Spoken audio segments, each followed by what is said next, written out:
collapse of civilization. Anarchy, genocide, starvation. Then when it seemed things couldn't get any worse, we got the plague. The living death, quickly closing its fist over the entire planet. And then we heard the rumors that the last scientists were working on a cure that would end the plague and restore the world.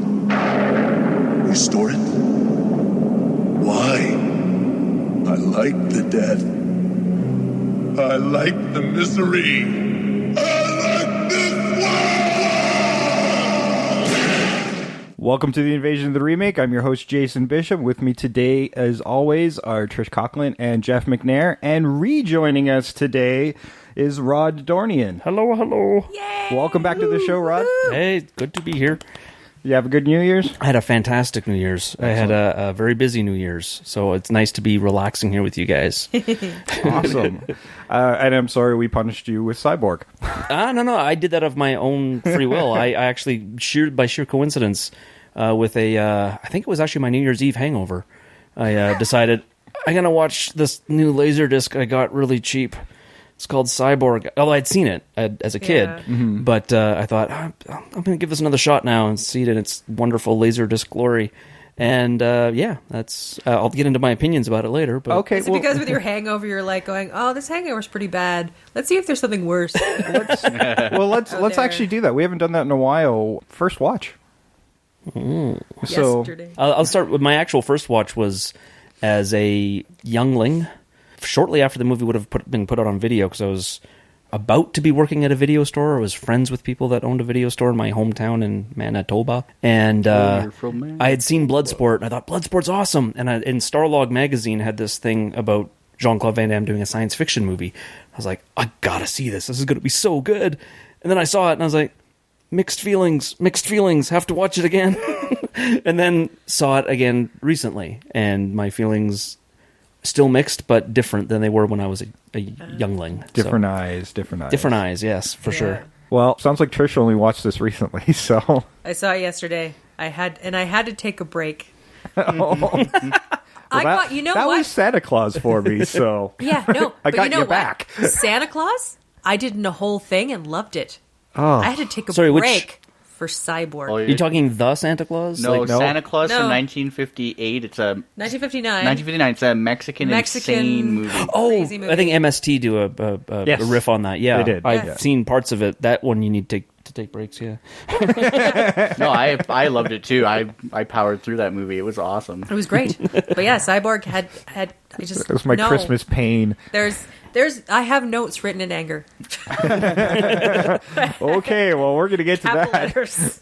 I'm sure Jeff's got a longer history with this movie. Well, like as far as amount of years, yeah. I saw it in the video rental era. I had seen probably Bloodsport was my first Van Damme movie, but I was like really into, especially in the early 90s, I was really into that like 80s action era of movies. So like I was into Chuck Norris and Van Damme and Stallone and Schwarzenegger and like this army of awesome guys. Eric Roberts, not Anthony Daniels. Anthony Daniels. He's an ass kicker. He's C-3PO. Oh my! Stop laughing and die. Hey, he speaks like a million language. He's a verbal ass kicker. Yeah. There we go. Yeah. There we go. So there you go. He's familiar in 6 million forms of communication, Trish. Jesus Christ. I actually probably got that wrong, and an angry Star Wars fan is going to find Yeah, me you got to outside get your the facts studio. right. Yeah, especially with Star Wars. So, like, I'm a big fan, and I think Van Damme is probably my favorite of that era of action star, because his movies are completely ridiculous, and he's ridiculous, but he's a good martial artist, and it's fun to watch him work a roundhouse kick into every movie. Every he could be doing a fight in this courtroom drama, and he will work that jumping roundhouse kick in. I want to see that movie. Yeah, we're gonna make that movie. So I rented Cyborg because I love science fiction, and it was awesome. I loved it. Like, and I was probably it came out in 86. 89, I think. Was it that late? It was the very 1989. end of the 90s. 89. Okay, so I probably saw it in 90 or 91 when it hit video, somewhere around there. Yeah, about a year after. Yeah, so well after Bloodsport then. Yeah. Bloodsport's 88? Yeah, that's about right, I think. Yeah, no, Bloodsport's what got him this role, actually. Yeah. Yeah, I mean, he was in like No Retreat, No Surrender as the villain, and a couple little small things. But that was first where I saw him. his too. big role was that, and then this one with Cyborg catapulted his career forward into the future. Luckily, it wasn't as post-apocalyptic as this movie. It wasn't this Very future. small catapult, but It worked. It worked. They got him up there. Then he made Knockout, and then we all loved him for that. But Yeah. or sorry, Hard Target. He made Hard Target was Oh, good. yeah, yeah. Lance Hard Henriksen. Target, Time Cop, Universal Soldier. He had There's a lots of good movies really he's good done. run in the 90s. Yeah. This is a Huge, dick. yeah. I mean, that all those guys kind of had their day in the 90s. Yeah, So- as you said, I'd seen him already in No Retreat, No Surrender, and then Bloodsport, which I think I saw a couple of times in the good. theater. Like, I really enjoyed Bloodsport. There's not much to it, but I, It's an in all enjoyable honesty, flick. it's my favorite It is. one yeah, of his. it's probably personally. why people love MMA right now.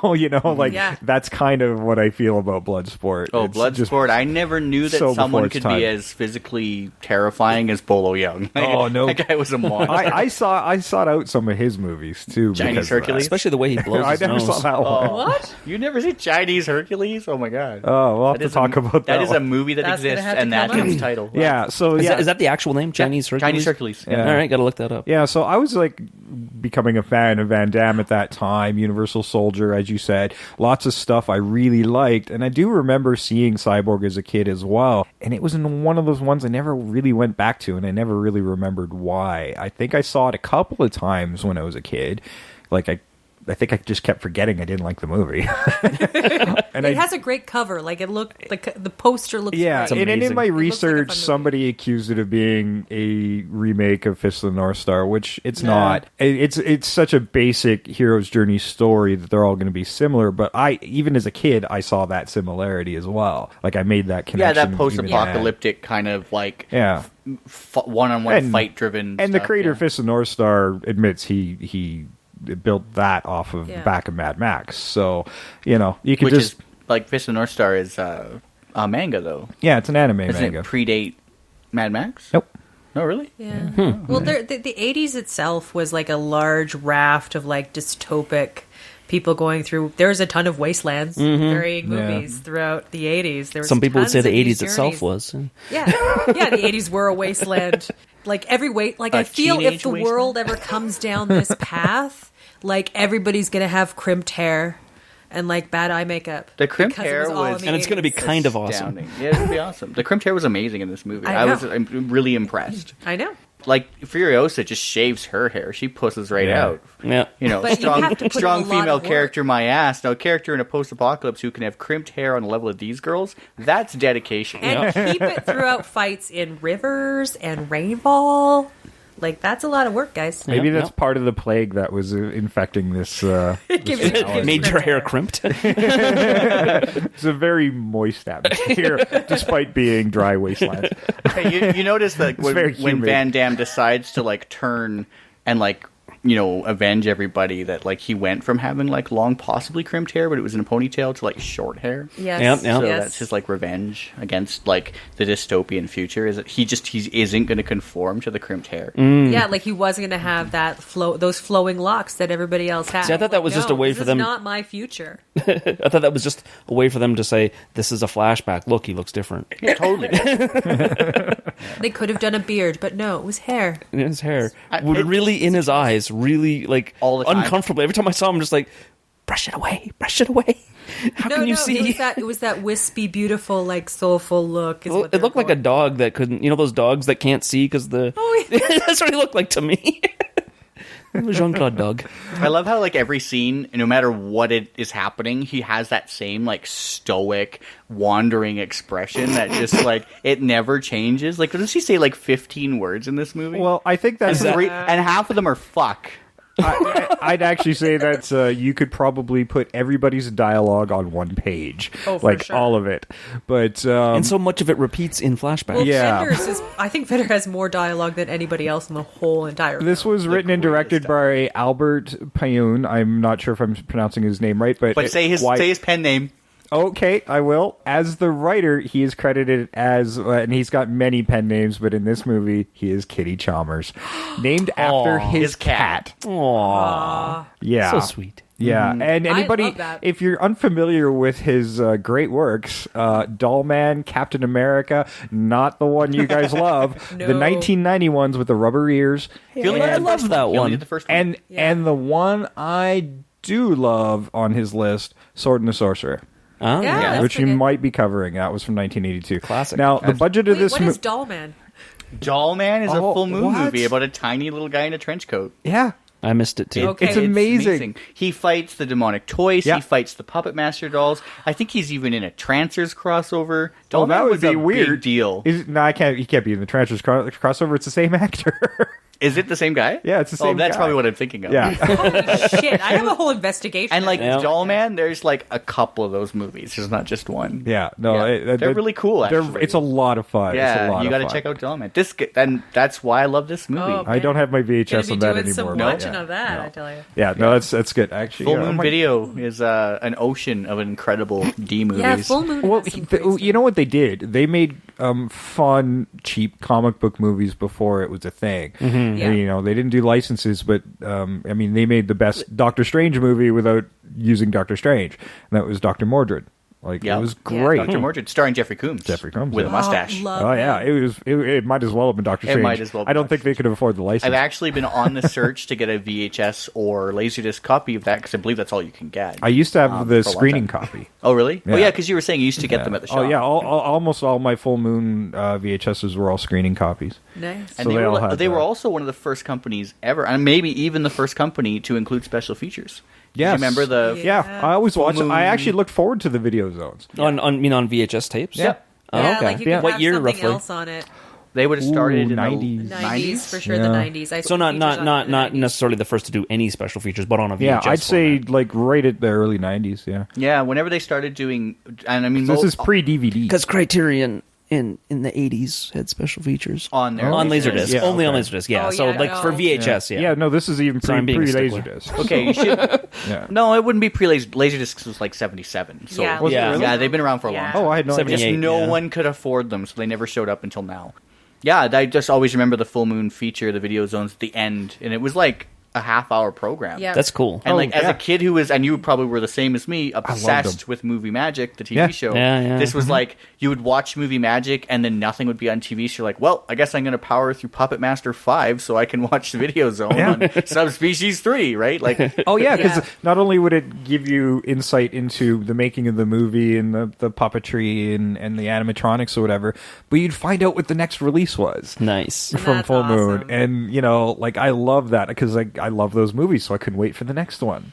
If I would have been aware of them at that So time, I cool. probably would have loved it too. That's a Yeah. brilliant business tactic. they're really Absolutely good. Yeah, yeah. You know, brilliant. Charles Band is not everyone's favorite person in the movie industry, especially in the home video collectors like Rod and I are.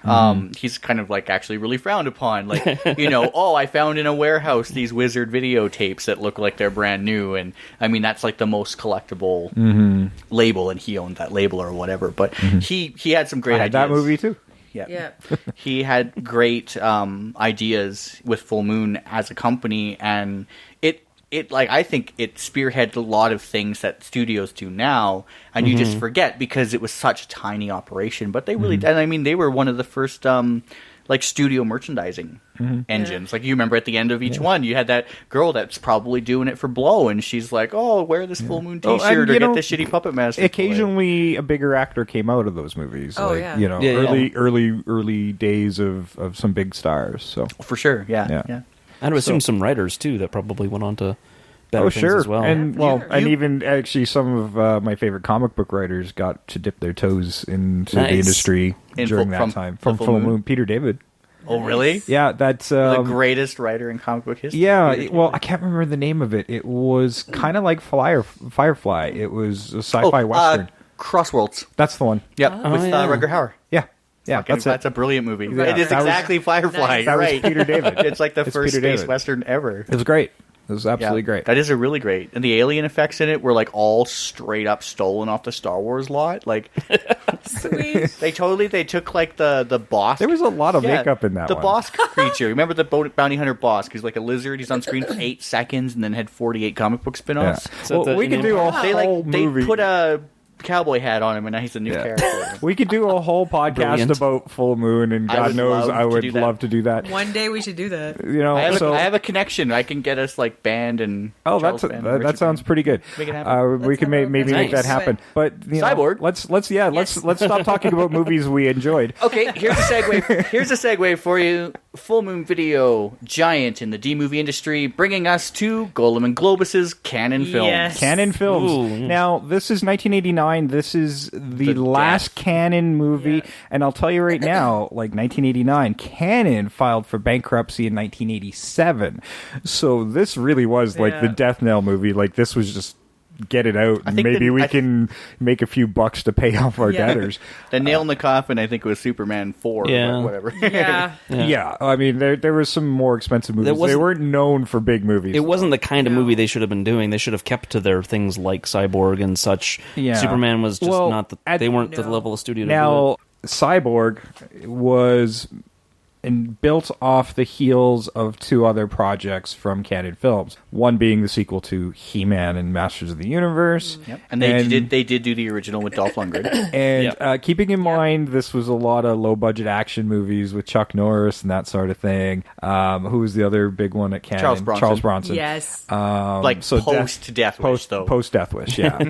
Yeah, so the other movie was Spider-Man. Like, it boggles my mind what that would have even looked like. And there was another a script. Oh, the amalgamation of like panicky shit that happened to make Cyborg is unreal. But there was a piece of trivia about like it was production stuff, so sets and costumes from He-Man and from Spider-Man that never was. Yeah, these are $2 million worth of pre-production stuff from movies that didn't happen. Yeah. Yes. And another But there was a $500,000, there was another 500,000 script. that went into the making of Cyborg itself. Yeah, there was another script. that they adapted into Cyborg Yeah. to utilize all this stuff. Because, I mean, if anybody is interested in the history of Canon Films, there's a great documentary out now called Electric Boogaloo, the history Yeah. of Canon Films. Really? And that will, yeah, it's on Netflix. You gotta watch it. Is that a It's on reference to Netflix. Breakdance Breakin' 2? Which is Yeah, Canon it's Picture. Is that a Breaking Canon too, picture? like I this. didn't know that. So is Breaking 1. Sadly, not Netflix Canada as of Oh, yet. and Netflix US has it, and you should check it out. Electric Boogaloo, the history So of Canon our Films. U.S. Listeners are just go check it out. But you can check it out. But if you watch that documentary, you get to know the kind of people that Gorham and Globus were, and the fact that they like threw a picture together to recycle the shit they paid for totally makes sense. Yeah. Yeah. Yeah, it's kind of funny. I always had a Anyway. soft It spot does for the make studio itself. Like, whenever I saw the logo... Oh, Golden Globus. I was always just like, I want oh, this is going to be good. And didn't always turn out to be good. But, you know, I was always excited when I saw that logo. I don't know why. Yeah, I just I always knew I'd enjoy it. I saw so many Canon movies at the Except time. this Not a lot of the Chuck Norris ones. I actually didn't like the Chuck Norris. Didn't like but- Missing in Action? I didn't. No. Not really. No. Isn't But it the there's Incredible some pretty Miss- ultra-violent stuff. But wasn't it like the American Ninja movies from Yeah, of Oh, course. Canon? American And- Ninja, I love yeah, so like I watched a lot of the more martial arts Dudikoff. stuff. Michael Dudikoff. Dudikoff stuff. Yeah. Loved I him. just watched that a couple days ago. Like, being a child of the rental era, like, Canon was like, you know, that was my go-to. Full Moon and Canon and all these low-budget, consumable action movies was like, they were making movies for me, but they were thinking of the theater. Yeah. And that's Yeah. what sunk that company. If they were a direct-to-video, I bet you Canon would have lasted longer than it did. Well, if they at least didn't try to, again, doing stuff like He-Man and Superman and stuff like that, that was just way beyond they should have been doing. Yeah, they should have Yeah. stuck with, like, American 3000, which is, like, another post-apocalypse with barbarian women. When you guys yeah. brought up American Ninja, was Ninja 3 part of that series? Or was that a Canon movie? Do you... Revenge of the Ninja... or Ninja 3, The Domination. Yes. Oh, God, that was- Domination. I yes, it remember was. Domination. Yeah, I think that's like one of my Which was top a- 5 movies a of all time. Now, spiritual remake of The Exorcist. Keep in mind, For sure. when So good. they sold off a lot of their assets, there are two sequels, two completely unassociated sequels to Cyborg. Cyborg 2 with Angelina Jolie, and Cyborg 3, which was direct-to-video by, and I don't know if anybody knows anything about that I didn't one. even know that movie existed until Now, right now. but that's not the But only... it's my life's mission I saw to it on find a it. list, and then I just went Now, past it. Albert Run away. Pyun, this is actually the first of what Pyun calls his Cyborg trilogy. The other two movies is 1990. He goes into Cybrilogy. Ooh, clever. 1993's Knights, which was originally titled The Kingdom of Metal Cyborg Killer. And I would have totally rented Yeah. that movie. there you go. Kingdom of Metal. And Kingdom of Metal. probably the best titled one, 1997's Omega Doom. Sweet. So I've never heard of this. By the way, Cyborg 3 was called The Recycler. I just saw that, like, Cyborg 3 the Recycler, and I think the idea is, like, cyborgs are hunting humans for parts or something like that. Just that title cool. is so meta, it's ridiculous. Okay, well, you know what? Upcoming Project 2, don't forget, Cyborg Nemesis, which is the prequel to this Cyborg that we're talking about today. And that's an upcoming project with him. He's planning to show the history of the plague and the history of the slingers, which is what This is real? Van Damme. So This is a it's- thing so that established that- is So established. he's still doing more. Yeah, according to the internet. According to the Actually, interweb. and Van Damme had his But the choice at internet the says a time lot of of movies. things, like the Weatherman does. And he regretted his choice on this one. He actually was like, "Yeah, I didn't like that one that much." Who, he was Van Damme? offered, Yeah, he was offered, really? he He was did say he didn't offered like Delta Force 2, and I honestly can't remember what the other one was. Maybe it wasn't Missing in Action 3. You see, I remember in the Starlog thing that I'd read as a kid Yeah. before he was doing it, he was jazzed about it because he was talking about like He's his second lead role. He was- well, it was a Yeah. second lead role, but he was also thinking like he was describing things about lasers and stuff, and like he was he was describing why he loved science fiction. It probably So So I sounded think a in lot his cooler. head he thought he was going to be doing Star Wars, He and then he probably- did Cyborg. Yeah. And so I could see why he was That's kind probably of like, true. "There's no laser guns in this." You never know. Script-wise, it might have been a slightly different movie. You It never may have know. been. It could have been anything. Yeah, who knows? Yeah. Like, he might have read something different and be like, I'm signing on to this. And he's like, gets there, oh, this is... They just Not what switched I the paper wanted. on him before he signs it. Okay, well, you know what? This Let's is not the Tinder profile I asked for. That's why Vincent Klein wore those Swipe sunglasses, left, right? swipe He was left. waiting for the lasers. He's like, are there going to be lasers? There was none. Okay, well, you know what? Let's run the trailer for this, and then we'll talk some more about Cyborg.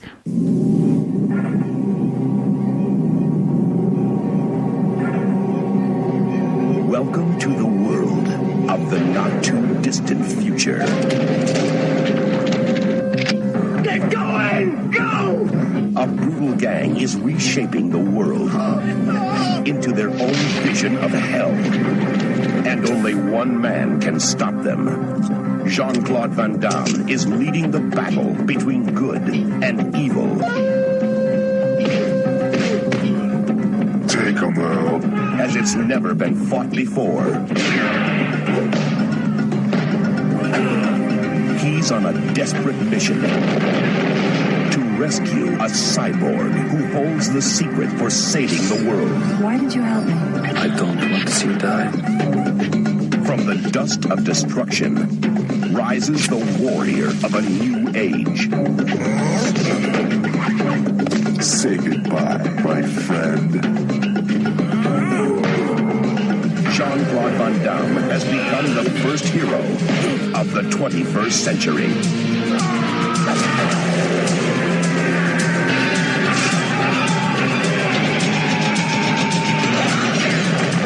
Cyborg.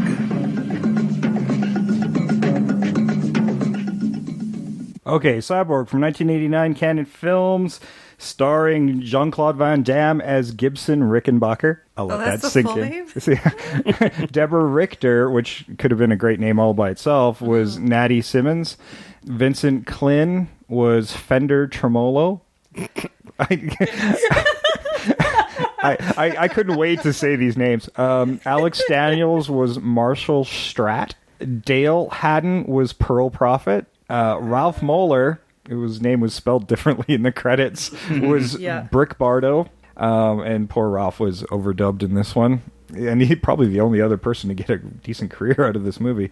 Blaze Leung was Furman Vox, as well as a pirate and a bandit. And Haley Peterson was Haley. Because they just ran out of cool names. Is there a Haley guitar? Sure. Yeah, and that's just it. If you guys noticed, a lot of those are guitar names.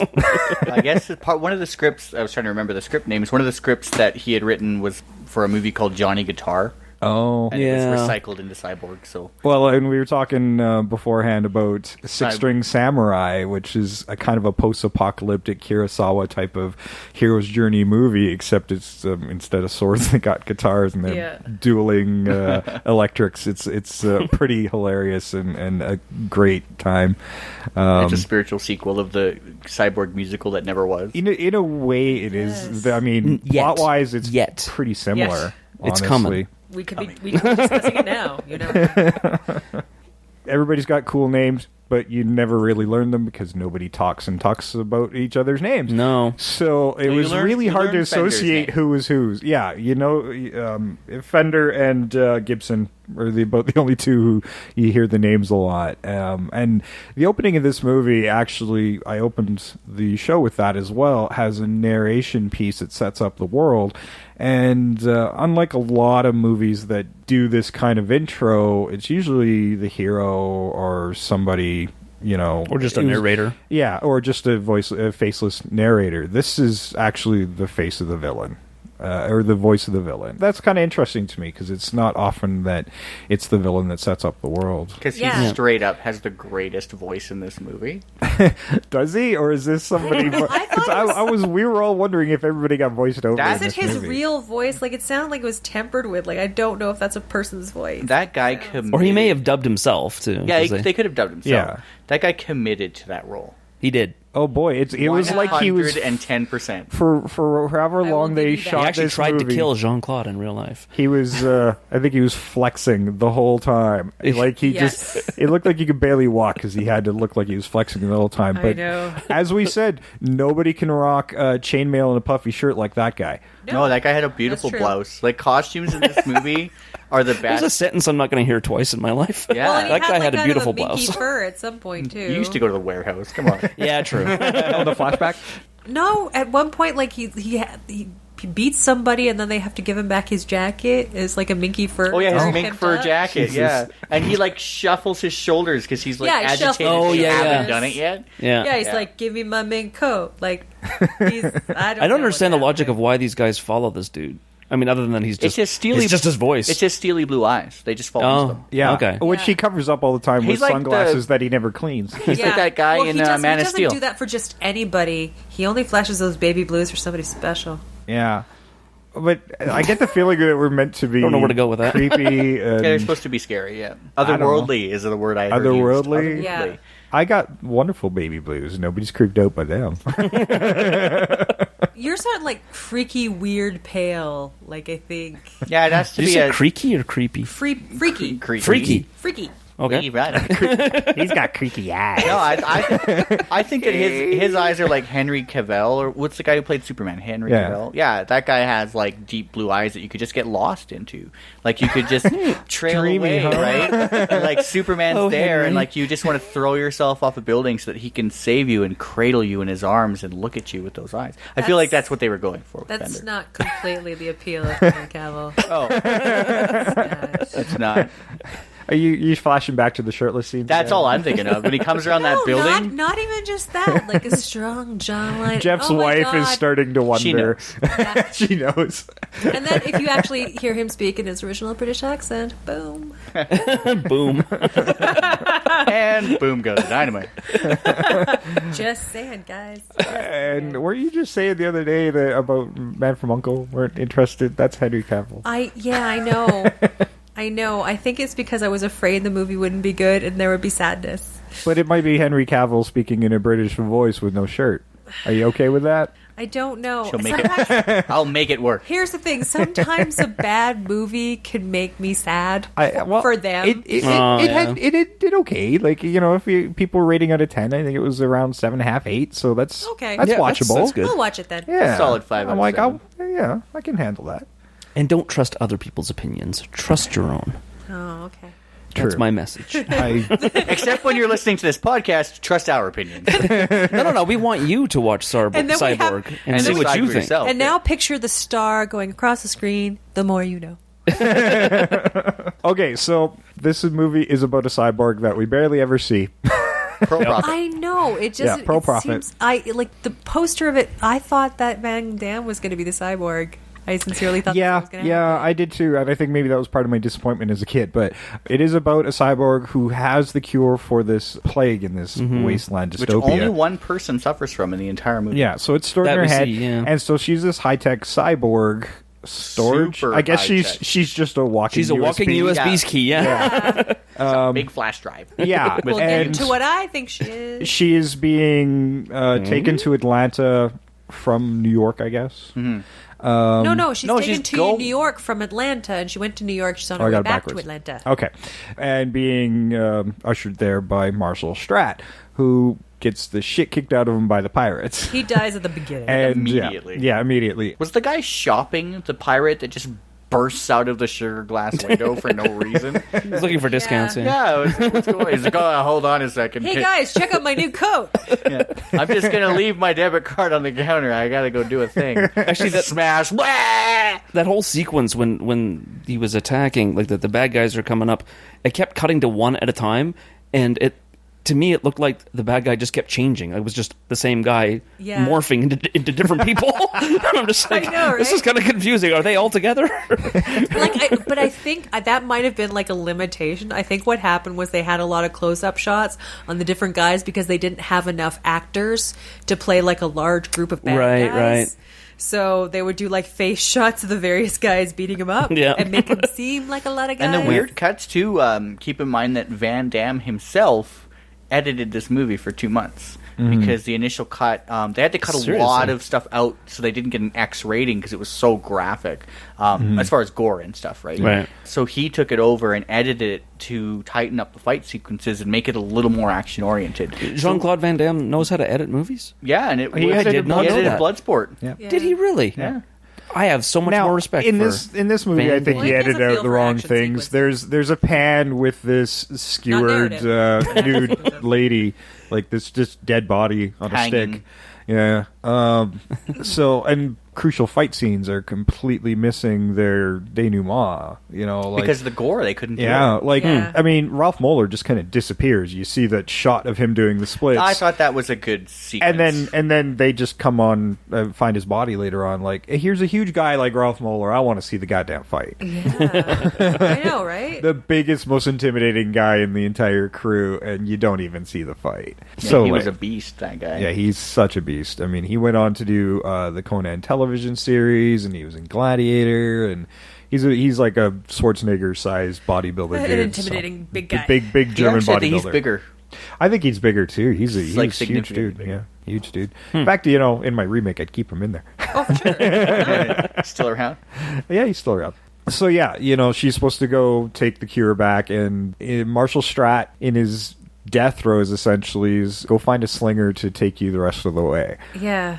So Which is just, they just throw that term out there. Yeah. Like you're supposed to know what it is. yeah, which is what Van Damme is Yeah. a slinger, which I don't know why they didn't call the movie Slinger, because it's all Because about he's him. the main character, not the fucking cyborg. Yeah. The director's cut is called Slinger. Yes, the director's cut is called Slinger. As the, it should be. The original title is called Slinger. I think it had a few other titles along the way It as did. well. But Masters Universe 2, Well, the then Cyborg. he changed it to cyborg. Probably Globus. Golem and Globus. Because that's the dumbest thing They ever. were like, you know what, everybody It must have loves been trendy, yeah. People want to see cyborgs on the screen. They were too. Yes, You know but that they don't Terminator thing really. did well. Wasn't he kind of a cyborg? oh, I think maybe that was it. I think you might have Yeah. nailed it right there. It was post-Terminator. Well, I always like to think of this movie as the poor man's Blade Runner. Because it has- Interesting enough, because when the pirates catch up with her, they call her a skin job. Yeah, which is Total yeah, Blade they do, Runner nod. So and the narration in the beginning and like there's parallels. It was What like else? What else? Give me more. oh my god. See, I should consider me him more. the poor man's Johnny Mnemonic. Because I kind of see, but I kind of don't. Yeah, well, I need more. It's a lot more. They don't eat a whole lot of Chinese food like they did in Blade Runner.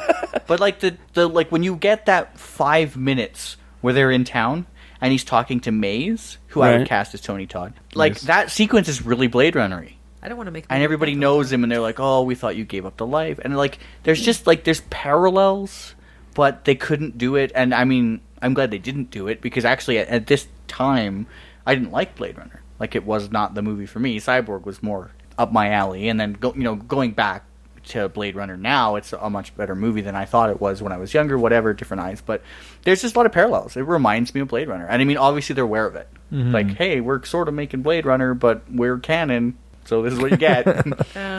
You want a good script, but we can't hire that guy. Do you think those steely blue eyes are like Fender was supposed to be a cyborg See, too? and We were that's what talking I about that a little bit. thought. No, But because he I gets thought- meat hooked and he doesn't die. Spoiler alert. Yeah, that's true. Or he does die. But see, I thought that was the whole point, like the reveal with the eyes. I thought like the blue eyes was supposed to be like an indicator that he'd had modifications done, like when they show her going through all the surgery. Yeah, they don't seem to be I all thought that he was supposed to be a surprised. cyborg Yeah. that went wrong. Yeah, they have a term, like a slang term for cyborgs, so it's not something they're completely unaware of in this world. Yeah. It's not something strange. But they do typically, just like in Blade Runner, they look like people and act Yeah. like people. So like there could have been other cyborgs and you would have never known. yeah, Yeah. For, Yeah. for That's true. For a cyborg, she's completely useless. She just I know, like She what's- does- she's just she a does nothing. victim that does nothing. See, at that point, I'm like, when she volunteered She- for him, like I'd volunteer yeah. if it was worth my while. So yeah, calling her a USB pointless to be a stick was cyborg in the perfect. universe. Yeah. She is a USB stick with a wig. She's Well, not actually, this- faster. She's not Who's stop motion stronger, once in a she's while. not more intelligent. Yeah. Nothing is an upgrade, guys. I liked it when she actually did take off the hair, and even though That was good. that I actually enjoyed looked that. all right. Yeah. Yeah. It isn't bad. It's not a great No. effect, but it's not any worse than similar effects from Yeah, other. yeah. 89, For, that's considering pretty the good. budget they were using, that they probably blew half of it on her blinking in stop motion Oh, with totally. the head Yeah, missing. honestly, I didn't think it looked any worse than what they did in Total Recall a year later. Oh, for And sure. that completely Right. pointless eye thing that never gets called back again, but they show that Oh, little yeah, when she's flashback when her eye Oh, pops out. yeah. Right. Yeah. And then that's it. So it's like, Well- is it stored in her eye? They do have a thing like at the beginning where she's looking at him and she's like, "I believe you." Like for some reason, she has to use that. Well, to she has determine. robot Right. scanning powers, just like the Terminator. But they use that once. It's just once at the beginning, and that's it. And There's it's, like, not a whole never lot of alluded budget to. for that kind of thing. No. Yeah, reuse some of the footage, guys. They just do it again. Or just make it a sound effect. Yeah, well, no, like all I have is like a bunch of goop in front of Van Damme's face. You put that goop in front of somebody else's face and put other audio in front of it. Yeah. It's reusable, guys. Yeah. I swear to fucking God. So she does meet up with Van Damme, briefly tells us the story, and then gets taken away right away. as Van Damme gets the shit kicked out of him. Immediately. And But for Van Damme, he's already after Fender and we get into this via flashback, but Yeah. Fender and his pirates killed his family. Ish. Well, Ish. His adopted family. His adopted family, like his lover and the Right. oh, that was a pretty grisly scene, his actually. terribly much younger lover, like his inappropriate kind of lover. Eh, I know, I had it's a like... dystopian future. I picked a 30-year-old guy to recast as Van Damme. I'm like, what 10-year-old girl can I throw in this movie? I know. I don't even right? know, right? But Actually, I did not recast the lover. I totally forgot about it. Oh, I thought it gave was her up. I thought She's it was dead. amazing that in all of the Wastelands he managed to find the one other person other than Shelley Duvall who could play Olive Oil. She's just weird, and she has like an inconsistent hick accent. Yeah. Yeah, yeah. Say goodbye to your paw. Say goodbye to your paw. You're good with them. Yeah, that actually is all of her lines. Trish actually just did all of her lines. I just played her entire role. Oh no! Didn't she say stay here with us? For my screen reel, it's like, I think we found home now. Yeah, Stay it's with beautiful, and it was beautiful. It what the really was, actual actually. fuck? That farm exists out of time. How did the pirates even fucking find it? Yeah. There's a whole other movie about what that farm is all about. It's the epicenter of the plague. Like it had just spread out and it was saved. Oh my god, it's the stand. It's the farm at the stand. There you go. People go. Oh my god. It's interesting we to try and figured come up with a logical reason for it, but I think it's just because it was budget, and that was just Bob's house that they filmed Yeah, at. whoever lent them the house said you can't apocalypse this thing. Well, there was moments of that throughout the entire movie too. It's like we're going through, and a lot of these kind of movies have this. So going through a wasteland and you see trees and stuff. You're like, yeah, it's a real wasteland there. And you got plants and but things it's like- growing fine. Well, Baron. but they Baron. address Ish. that in the movie where there's a sign that says wasteland. Yeah, exactly. Just so you know. Oh, and like they're in Jersey, right? Because wasn't there a sign for Hoboken? Isn't that? Yeah. It's like, well, there's wasteland and Jersey's unchanged. Yeah. And just in general, like sometimes they're walking through something, and I'm just like, this looks like a nicely mowed park. This doesn't really look all that bad. Or like semi-constructed buildings that are somehow still standing. Yeah, exactly. Yeah. And with, I think, my favorite bit of graffiti, because I pay attention to that thing for some reason in movies, is like when he's with the pouty face girl, and they're Yeah. both attacked in that like semi-constructed Oh building. yeah, with those bunch of And in then the wasteland. and then the guy's got his like wasteland mace. That Yeah. he's Yes. fashioned out of, I don't even know, a sea a urchin and a chain. and like a Yeah. Yeah, it was amazing. But he's standing on this ledge, and it says "Kill them all, Steve." Oh, that's what it said. I was sort of trying to pay attention to it, but then I got distracted. Kill them all, Steve. I don't know who Steve is. Maybe he's the guy who engineered the disease. This movie has layers. See, this is where I think they were It's filming at like this an location, and onion. that was already there. Like, yeah, go stand where that graffiti is. Yeah, kill them Yeah. all, Steve. Good enough. There's graffiti in the apocalypse. Yeah, of course. Yeah, spray cans always survive. They always do. They're yeah. resilient. They say keep it with Them and cockroaches. but don't worry about it. And an apocalypse. Keith Richards. Yeah, Those three things. I'm gonna build something out Once of spray the apocalypse happens, tagging is going to get out of fucking control. cans. I just got something to say. Kill them all, Steve. the only thing between unlimited tagging is an apocalypse. I really love the aesthetic and design, and like the post-apocalyptic world like seems believable to me. Yeah. Because it's not like a burned out war-torn wasteland. It's like Yeah. a plague happened. Yeah. So Yeah. it just people died and society fell to ruin, but like it wasn't destroyed by anything, you know what I Yeah. mean? So like the weird moments where there's like a weirdly clean park area with a rock that was placed there with some graffiti on it. Like it makes sense. Yeah, and the thing I love about it too is that it makes sense, and it also, as a convenient byproduct, is something that I could imagine that I could have filmed.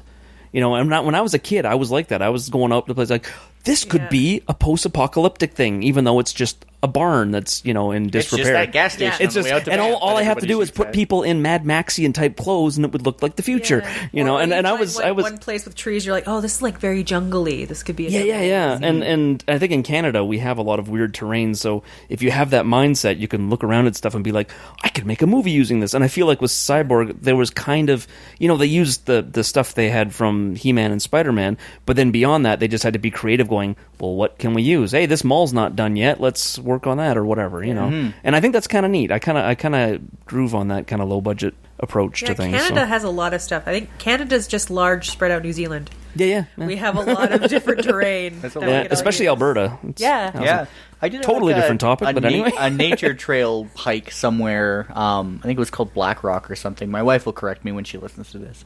We went up on this area, and I mean it's close to Calgary and not really a long or hard hike, but you could film a Highlander movie there. Yeah. It looked like it was the Sweet. Highlands. It was crazy. I was and that's immediately when I got there. I was like, there can be only one. I looked at my wife, and she was coming up the hill. I'm like, I've got the higher ground, but I And decided then you not go to Drumheller, and you've got a wasteland. Yeah, totally. Hey, there was Yeah. a Japanese You go to Medicine samurai Hat, you movie have a shot here. wasteland. So. Nice. Oh yeah, with huge battles and stuff over grassy hills, and I mean Calgary dubbed as Japan. I'm like, really? All right. It's very diverse. Yeah. I really, really applaud Canon for making this such an aesthetically pleasing post-apocalypse. Because, Yeah. I mean, I watch a lot of these kind of movies, end-of-the-world movies, and they always kind of look really shitty. And maybe that's why I parallel it with Blade Runner, which obviously is a much better and bigger movie, but it has a certain visual aesthetic, and this movie almost follows that. The color palette and set design and the way the people are dressed, it's very similar because it's a little more grounded in the real world, other than the chainmail, and less crazy future bullshit. Say how everybody looked in Luc Besson movie Fifth Element. Yeah. I mean that was a dystopian-ish future where everything was Oh, that was messy that and was slick, and they all looked like Dr. Seuss characters. Yeah, that and- was a very very high tech Yeah. anime sci-fi thing. Yeah, it was a very bold choice. But with what you're saying with Cyborg, though, the thing that's kind of cool about it is it's almost like a happy accident, I feel.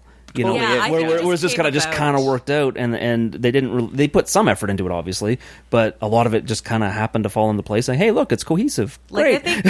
I think I do think 80s style, like that's what you think when you think the apocalypse, like kind of blousy shirts or like loose pants for easy movement, And for some with- reason, teased hair. I Yeah, don't know with why, teased but hair. it is. like cowboy. Well, you need the teased hair to come like all over your head to shield you from the very harsh rays of the post-apocalyptic sun. Yep, that's true. And then, but yeah, like and then important. Jean Claude Van Damme in cowboy boots. I love that. But that's the Like, thing tiny that's really bits. great about this post-apocalypse is that you don't need to be shielded from the sun because, like, nothing, no natural disaster or man-made disaster affected the climate or environment. It's literally just we killed off a bunch of people, sort of. We made half of them mutant pirates with blue eyes and the other half boil-covered girl. One. Because there's only one person who played in this movie. See, I would have liked to have seen a few animals. I think it's the only thing I would have liked. Yeah, to have was there seen. like zero animals? There's in zero, this not movie? even a dog. Like nothing.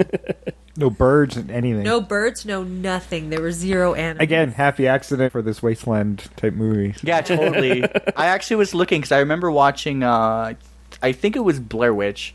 Ugh, just going back is just like a horrible taste in my mouth. But I was watching Blair enjoyed Witch, I that think, movie. and they're like, "We're lost in the middle of the woods, and it's scary." And then, like through the trees, you can see a car drive by. Oh, really? So they're like, yeah, oh, totally. So they're like 6 feet from the road. So I kind of was watching for this viewing of Cyborg, and like Right. nothing. It was perfect. No airplanes in the beginning of 2001, like nothing. Like it just was. An airplane in the beginning of 2001. They've edited it out, but there used to be when the I've got the laser. yeah, so it should watch be it on when there. the monkeys are banging on the monolith. Really? Yeah, an airplane flies by. Apparently. Yeah, no, it's cool. In Cyborg, they totally did manage to dodge all that, which is something that, like, say, Akira Kurosawa pulled off, like, in his old movies. I remember there was this great shot in Ran, I think. Spielberg asked him, why did you shoot it like that?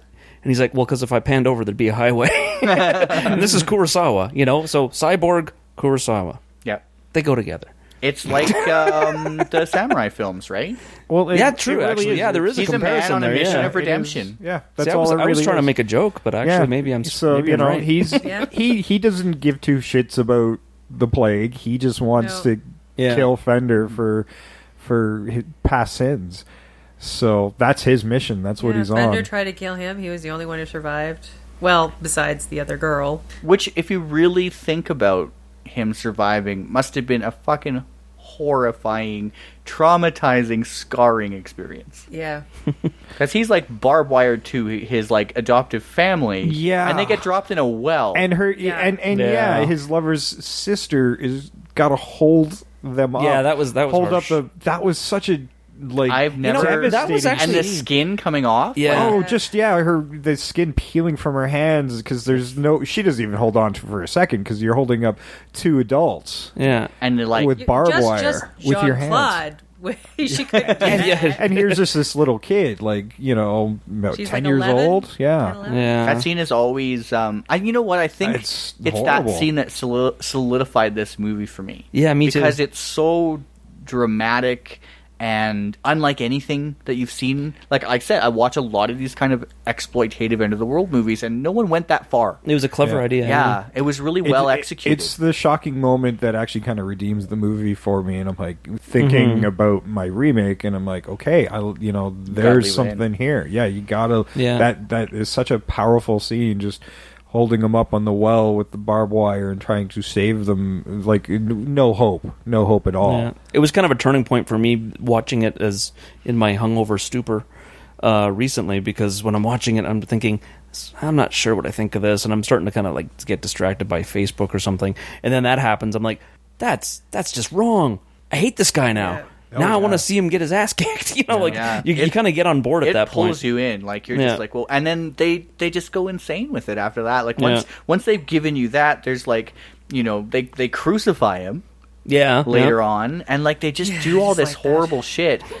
And that one really weird scene in the boat where there's like that one girl who's like all dirty and sweaty and not wearing a shirt, and you just know horrible shit's been happening to her. Right, They never yeah. go there, but it's like Yeah. it's implied, and you've seen all this other horrifying stuff that they've done, so you know. Yeah. And it just like adds to the tension and adds to how deplorable that character is. Yeah.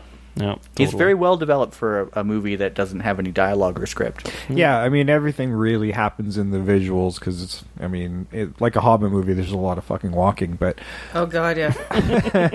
Do they always walk to the right in this movie? Like they do in The Hobbit and Lord of the I Rings? don't know. I didn't really make note of it, honestly. I will, of course, I'll watch Cyborg again because I've seen it 100 times, so I will try to make note of it. But I remember hearing about that with Lord of the Rings, and I never noticed it, but they always move left to right when they're traveling to show that they're constantly traveling. I guess. I don't know. I never noticed that. It makes it look like they're not backtracking, Yeah, yeah. I guess. walking in circles. Now you read left to right, so that's probably We just why. left here 3 movies ago. I forgot my wallet. Did I leave the gas on? It's your wallet, Mr. Frodo. Oh, damn it. Thank you, Sam. You're a true friend. So yeah, it's pretty much just Van Damme keeps catching up with him and getting his ass kicked. He meets he up kicks with a lot of ass. Yeah, he meets up with Natty. Yeah. Is that right? Natty. Yeah. Natty. Natty or Nady. He yells it only once in the entire Yeah. movie. and Yeah, it's you the never end. heard And with him his again. accent, who knows? Yeah, and What? the That's pirates amazing. had killed her entire family, and at the time she thought he was a pirate as well. Yeah. And, Well, he has that weird once- leather Victorian style coat. Yeah. Yeah. Once she learns that he's not, she's like, "Oh, I'll hang with you." Yeah. Well, she wants what? to take revenge Well, as well. It's Yeah. that usual, It's another double you're revenge. an enemy of my enemies, so obviously we're going to get along great. Yeah, Like, 'cause, I want to kill this that's guy just too. The usual trope. Yeah. Now there's 2 of them. And she's not. She doesn't really useful. add anything. No, she doesn't do anything at all other than help yank him off the cross when Yeah, they she gets him off the crucify cross. him. That's Yeah. about the one thing. Well, you know what? She really her function is to catalyze the flashbacks. Yeah. Right. Yeah. She's there as a Yeah. vehicle for him to remember the things, so we see what a piece of shit. Which Bender honestly, is. you could have just done. You could have done Yeah. that with like he She's pulled also a the photograph out of his she's also pocket. the only something, TNA in the whole a movie, so ring or there's yeah, that. That's true. And yeah. for a Canon picture to have, and I counted 3 breasts in the whole thing, it's pretty good. Not all in the same person. No. Good. I mentioned that as well. do corpses count? Unlike Totally Did the Cool. corpses count? Well, they weren't real people. They were like mannequins. or Mannequin something. tits don't count. No, then? mannequins don't count. All right. just shaking her I head. just wasn't looking. She's for like, "Oh, the any pirates will photos. be here soon." All right, strips down, jumps in the ocean. But I love when she stripped down because I was paying attention. Obviously, that she's dirty from head to toe. You guys notice that? That is true, yeah. Even under her clothes, she's just gross. So that's probably why she ran into the ocean. She's like, "Well, I've been swarming with parasites for 5 days. Yeah. Maybe it's time to take a dip." I wonder if this plague was passed around because of bad hygiene. And then she wanted a little porking, but Van Damme wouldn't have it. So Yeah. Yeah, That's he was too true. honorable for that. He turned it down. Yeah. I made a note of that. Yeah. I'm like, dude, your lover's gone. yeah, he shows up dripping wet in a towel and is like, "No, we will only sleep here." I'm like, Don't mind my muscles. the Flex, setup, flex, flex. the porno setup was right there. It was there. It was all there. I do like ready to actually the go. fact that he was like, because that means he obviously felt enough for this other person that I don't physical think- wasn't enough. I don't to think he felt take his mind anything up. but rage. I don't Yeah. think he was motivated. Yeah. Well, by I think that's the anything thing. but You don't revenge. really know quite enough of what he was feeling or thinking. Yeah, 'Cause or it's- how long they you're were sort of guessing. on the farm before the pirates. showed Yeah, up, right? exactly. Yeah, Yeah, Yeah. No sense of time. yeah. Yeah, It's like you Dark really Knight. don't. We Well, needed, we needed the one guy at the party to walk by and go, "Haven't seen Batman in 8 years." Now we know at 'Cause least fuck that movie. we know at least 5 to 8 years actually passed during those flashbacks because Haley is a little kid Yeah. True. and a teenager. But we don't so- make that connection right away. Yeah, the a connection little doesn't bit. happen right away, and let's face it doesn't look like Van Damme aged at all, and he's a pretty young dude in Cut this his hair. movie. Yeah. Yeah, so Well, I don't know. To be fair, you I kinda felt get like old you enough, actually you needed don't to be a age little lot. bit older guy to do the part in the first place, just to show that age of time, because he was probably 22, 23 when he shot this thing. No so- idea. Yeah. Really, I thought he would be older than that, like 27. Well, I didn't look it up, but he looks young. He looks really young. But I mean, it's Yeah, no one ever made You a do Van Damme realize- turns 35 counter. They Yeah. did one for the Olsen twins. But you kind of. He didn't look Steve McQueen old, okay? No, yeah, he Yeah, wasn't like true. Steve McQueen. Call But back. like when you're talking like 5 or 6 years, like when you think about it, like think about your ages between like 23, 28. Did you change a lot? I don't think I did. I looked roughly the same. Yeah. So like a 5-year period, once you reach a certain age, is Yeah, not, I guess. it's not a leap. Yeah, Yeah, I agree. It's not a leap. But once you hit like older, like 60 and 65, that's a big downhill trajectory. It is totally. I've looked basically the same for the last 15 years, maybe a little heavier. But if I was killing bandits for that whole time, probably he wouldn't change at all. Yeah, there you go. And Yeah, he is he's covered in keeping fit. scars. Yeah. So yeah, like it's just And he's it's very because it's small self-conscious enough time about his period, I scars. think. Don't bring them up. Yeah. He was very mad at, like, I Now- thought he was going to go run off and put his shirt on. You get, Don't look at me. I don't know Cry. why he didn't do like the Indiana Jones thing where this one guy comes up and he's doing all this jumping around and Just shot him. And yeah, why didn't he just shoot him? No, he drops all his weapons and stuff and goes to fight the guy. I'm like, oh, fuck off, just shoot him. This is the kind of scene that Indiana Jones is doing a parody of, but already did the parody. Yeah. So why are you doing it? Yeah. He was born in 1960, so he would have been like 20. Oh, is he when that did old? it. Okay. Huh. Okay. Old man Van Damme fighting warriors Like I in the didn't wasteland. that one gun though. I didn't really understand because of like going It was a paintball just- gun, actually. They're air guns. Just Yeah. the little four. I didn't get it. That's the sound they actually made. Too. Yeah, they had to put in like special sound effects because I was like. No, that's exactly what they were. They were actually air guns, Yeah, paintball paintball guns. guns, Yeah, Yeah. modded paintball guns. And I liked how Fender had one as well, like randomly in one scene. Mm. Or did he take his? That was a little vague. Don't we see them I'm not sure, yeah. recharging with some CO2 at some point? Oh, he's reloading. Yeah. It's totally different. But yes, Sorry. he does pop a CO2 tank off one and reload it. Yeah.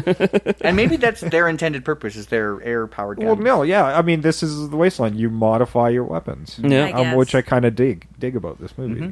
And did you notice the amount of knife sharpening in this movie? Yes. Like, whenever there's downtime for any character, they are sharpening a knife. I mean, if there was any time for a product placement, that would have been it. Yeah, if you manufactured whetstones and you weren't on board for Cyborg, you had a fucking missed opportunity. It is. If there is a famous whetstone manufacturer out there, Yeah. There would have been. they should have. exactly. Actually, it'd be great too because it's the apocalypse. So it'd be whatever knife you could get a hold of. So Yeah. there should be like Ginsu knives or something. Oh, sure. That should be the best. Like, be apocalypse ready with Dave's whetstone.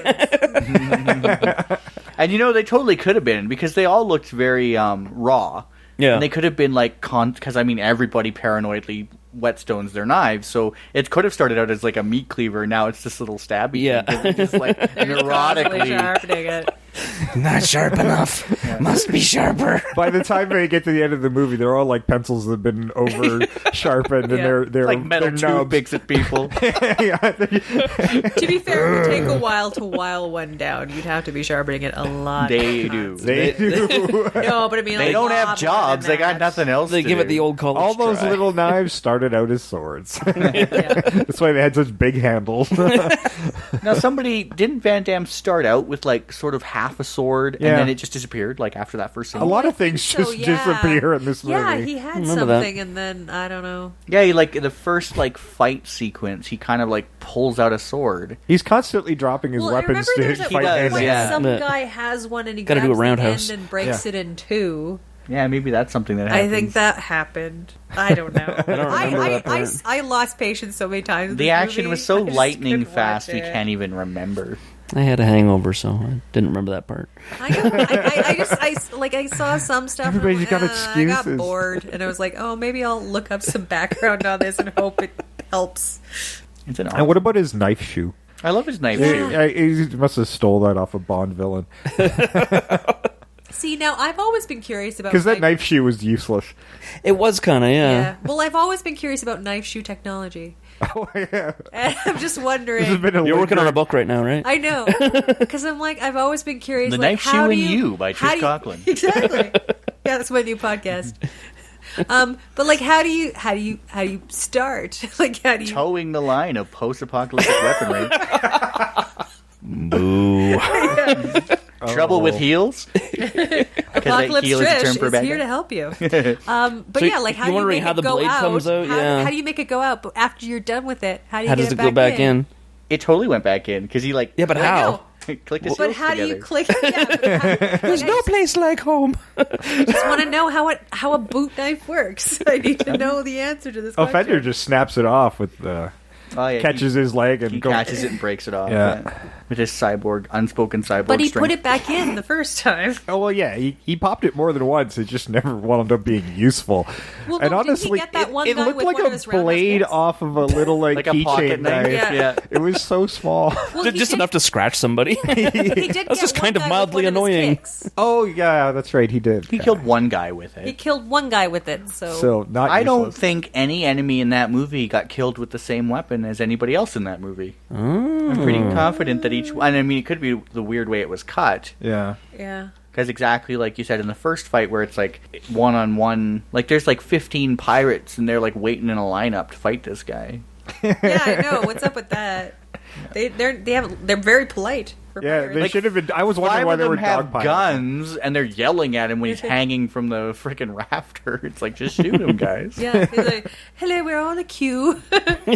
Calling killer number 4, please. That's me. That's me. I've got that number. I've got number 4. So where are we in the plot here now? Is there one? Oh, I think Have we been following that? I thought we were at some point where, the chick kind of is at his, like, he's at the place where he's, like, kind of faced them. He was on that pipe, and then he swings down from the rafters. That's Yeah, where they the go knife on a wound came. quest of fighting in abandoned buildings for a little while, and they end up in the field. They end up at the sewer. Oh, the sewer, yeah. Where Before the field. the The end sewer's of before the field. Ralph Moeller. Yeah. In a really fucking cool looking scene. It's too bad that we never got to see the kill. I want to see, because it looked like there was more. But that There should have pan been a up big fight there. to Van Damme. Yeah. Oh, he's doing Fuck, his. he's doing a split. He's doing his flat splits, and it's got to be 14 feet off the ground. Like Yeah. he's Easily. way high above Ralph Moeller, who's Ralph probably stands 6'6" in himself. So Yeah. I mean, he's up there, and it's a really great shot. And then when the rest of the pirates catch up They just to, see his they just see Ralph head. Moeller, Floating head or whatever, yeah. Right.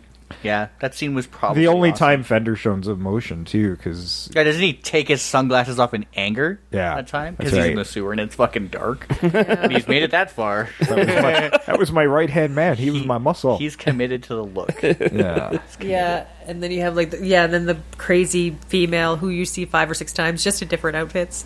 Well, I think she she's was supposed the to be a best. different She was a character. maniac. She's great. She's, Yeah, her screeching and then like ineffectual fighting. Everybody I know, right? screeches in this movie. Yes. There's a lot of it was even in the trailer. Everybody Yeah. heard it in the trailer. You didn't Yeah. see it, but go watch it on YouTube, and everybody's mouths are open, going ah. Pretty much. Yeah, apparently if you learn to fight, that's the first thing you have to learn is like before Battle you cry. go into a fight, you have to. "Arr." I watched it with subtitles because I watched it like early this Do they morning. subtitle the ah? They say combat noises. Combat noises. I love that. And one was war cry. War cry? Yeah, Ah, nice. I like when, that better. when they're in the showdown, and Fender does his like, he's all like, his neck has like 58 It looked new like it was muscles. the same farm from the end of Universal Soldier. Yeah. They Oh, just yeah. redid it. Okay. Another impaling. yeah, On a no, meat hook, I it don't was know. Do you awesome. want to go past the crucifixion? But like, I have a real big question about the end. I want to go to the crucifixion. Okay, let's go to the crucifixion. crucifixion. Because a lot of flashback happens. Well, I there. really like Nady or Nettie. It is or the whole movie. Nandy, whatever.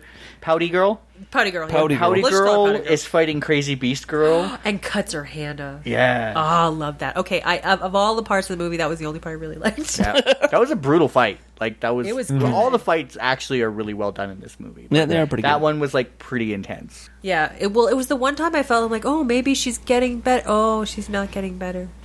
Yeah. Well, It was yeah. so They hopeful. all the pirates wind up beating down on him again and crucifying him on this abandoned ship in the middle of the desert. Which I have to say, Wasteland. Like, Wasteland. It's terrible, but I like the ship visual. It seems And the like they matte came painting across bridge it. is like really dynamic. Yeah, Yeah, it it seems was like a- they it came was a good across shot. it It's and a just good shot. decided, we have to Yeah. use this for Use something. this, yeah.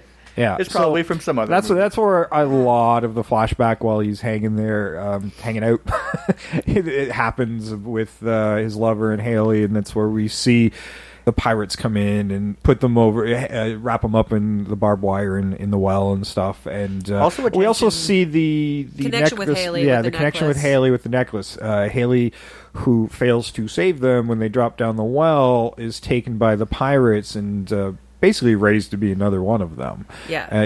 Even though she wanted to grow up to be a slinger like Jean Claude Van Damme's character Gibson. Yeah. Totally. So I like the she's attention to in detail in the with these guys. crucifixion and throwing this in there that they actually crucified him properly. Yeah. Yes. With the bolts Properly, through nope. the wrist, The wrists, not so the it would hands. actually support his weight, and they tied him. Yes, the Jesus And Christ no allegory lazy way out is- there. That's Yeah, the pretty savior heavy. of the wasteland. Here it is.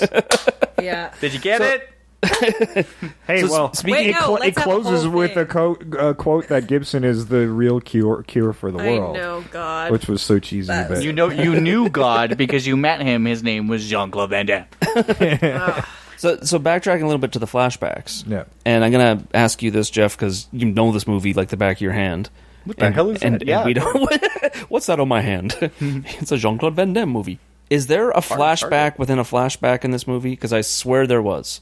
Because I swear there's a scene earlier in the movie where Van Damme's sharpening his knife Yeah, of on course. something, and That's the first time he meets Pouty. And Yeah. I can't remember the She's exact sequence, but I remember he has a flashback to when he had long hair, but he has short hair while he's sharpening his knife.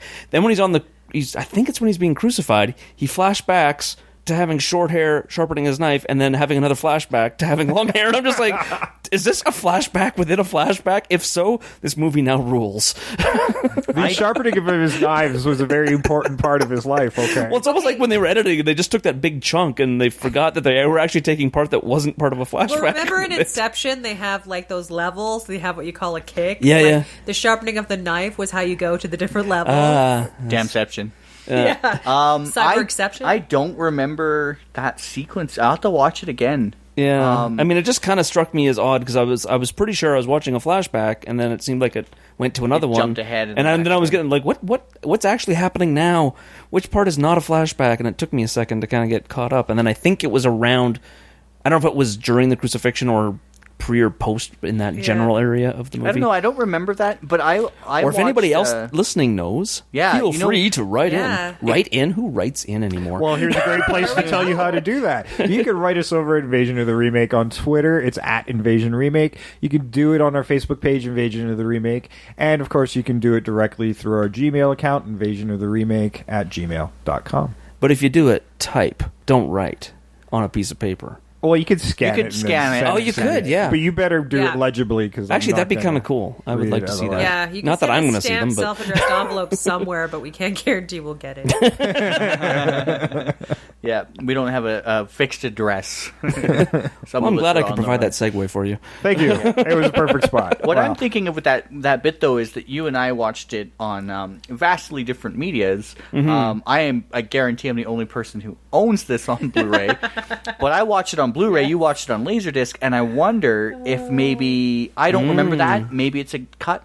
Maybe they fixed Maybe. it because the Blu-ray actually was like really like they did a lot of work to it. Like it looked Right. like a brand new. It looked really great, sounded great, and I wonder we'll have to like compare runtimes or some Yeah, yeah. nerdy shit like that. Yeah, for Yeah. sure. Cool. Yeah. Okay, I'll so- tweet space my face page to you, and we'll figure it out. At no point will any of that make it into the podcast. So it doesn't matter at the moment. So yeah, you get the flashback. Haley's established really late her importance because you see her in the gang, but you don't really know. She always looks like forlorn. You get a You're all feeling doughy-eyed. like Yeah. in when they're fighting in that big warehouse where he like before he takes the chicken to the sewer. Like she comes up. and I get a Chicken? feeling the chicken into the sewer. Okay, very good. Pouty girl. Before he takes the chicken to Pouty the girl sewer. into What? the sewer. Is that a metaphor for something I don't know about? That's what we call killing Ralph Muller, taking the chicken. Taking the chicken to the sewer. He flopped around for 3 minutes. I thought he was dead. Hey guys, I'm gonna go take the chicken to the sewer. I don't know. I thought that was just an awesome masturbation metaphor. It's like a sad masturbation metaphor. I'm just taking the chicken to the sewer, just masturbating with tears. Anyway, Visuals getting bad. This is a visual audio podcast. okay. Sorry. So what are Continue we? your thought. So what are we even talking about now? Well, after like that big thing where he goes to escape through the sewers, but she shows up and she's walking along, and you get the feeling like I think that's where the first reveal of kind of she should be familiar to him was, where she goes up and stands with Fender rather than coming to him. Yeah, they make a point to show that she's with Fender. Yes. You're right. I understand what you mean. Yeah. Now. Yeah, it makes you wonder how Through the tears. what inappropriate things happened to poor girl after she basically was forced to kill her family because she couldn't hold on to the barbed wire no, rope. right? Well, I actually thought that girl was the alluded to rape victim in the boat, but they actually show her in that scene. So, Right. Yeah, she was the so one who was I don't know if looking she's at the got cyborg kind lady. of a Fender for being some crazed, possibly cyborg blue-eyed monster. Seems to be sweet on the girls. He seems really nice to her. And then, he's, weirdly affectionate, and I know you're going to say something about sex robots later, because you alluded to it. I mean, if you didn't, start thinking about it. And he's, Okay. weirdly affectionate with Pro-Profit as well. He does do He has, a whole really, thing weird, where he's Well, It's almost kind of Yeah. pimpish, yeah. Well, yeah, but we're getting into some of his other dark fantasies, I think, as well. yeah, I think it's not. I- wanted to fuck a toaster. Yeah, I just don't. You know, he got some molds. He's basically molding a mate out of Haley, really. Totally. I think that was Yeah. it. I think she was basically the spoils of war. He just took her. And Yeah. she was his. Yeah, he now owned her. He acquired her. Yeah. Totally, yeah. But that scene is definitely supposed to give you the impression that they know each other. But even the necklace Yeah. thing is established after that. Yeah. True, It takes a true. long time to establish that because, I mean, that comes to play a little later because, we see her looking back after he was crucified. And and- going with the necklace. Yeah, and Fender's having to call her. He's like, "What's up? What's up? What are you Actual doing? line from the movie. Sup? What's up with you?" Yeah, or doing Haley, come on! yeah, no, but think about it. That's in every 80s movie, the buff jock asshole boyfriend. Hey, Nancy, come here. Or hey, Oh, Haley, okay, yep. come here. Yeah. It's the same thing. It was. That's the exact one. Yeah. So he gets the whole rage thing and breaks Yeah. down his. He doesn't quite get off of the crucifix, but he manages to break the crucifix. Yeah, you Which kicks is The it. bottom part. Impressive. Manages to Yeah. get on the ground. I don't know what his plan was after that. And Natty, pouty face, catches up and just unties him Unties after him, that. yeah. And that's where we get to, another long walk and then final battle. And that was See- always a scene I really loved when he kicks the cross down. Because he's going through the flashbacks and stuff, and he's getting angrier and angrier as he's made the connection now with Fender's taken Haley. So not only has he stolen his family from him, but now stolen her from him and all this stuff. Right. And it starts out as an act of desperation. So you're there's Yeah. no way that this can work, but he pulls it off. Gets the emotional. Yeah, you're side going. you're invested in this Yeah. thing, and then when it hits the ground, because it hits on its side, you're oh fuck. Yeah, I thought it was It's gonna just burn. Well, that's the end of that movie. Way to go, right? Canon. But then, of course, he flips over properly. true. Actually, I kind of see that in my head being rather funny. It goes the wrong way. Splat. Yeah, and with Canon, they would just steal that scene from the Blob and just dye the Blob's tendril brown so that it just flattens him out. Yeah, it wasn't a city. No, it wasn't. You're overthinking it, guys. But I really like that scene. It's a really, it really, again, it brings you in. This movie's got a lot of power for a shitty B movie. So final battle. That's where Natty Awesome bites final battle. it there. But I have a serious question. They're Fender and everybody are going into Atlanta, but it appears that Jean Claude Van Damme and Puppy Face have beat him there. After being crucified for hours. Yeah, hello. How? I don't think they beat him.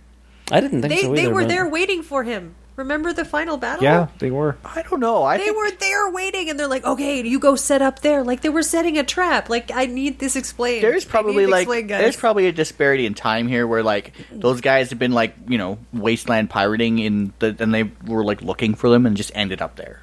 I think that's what it is. I never thought that they beat them there at all. I thought they just came across them.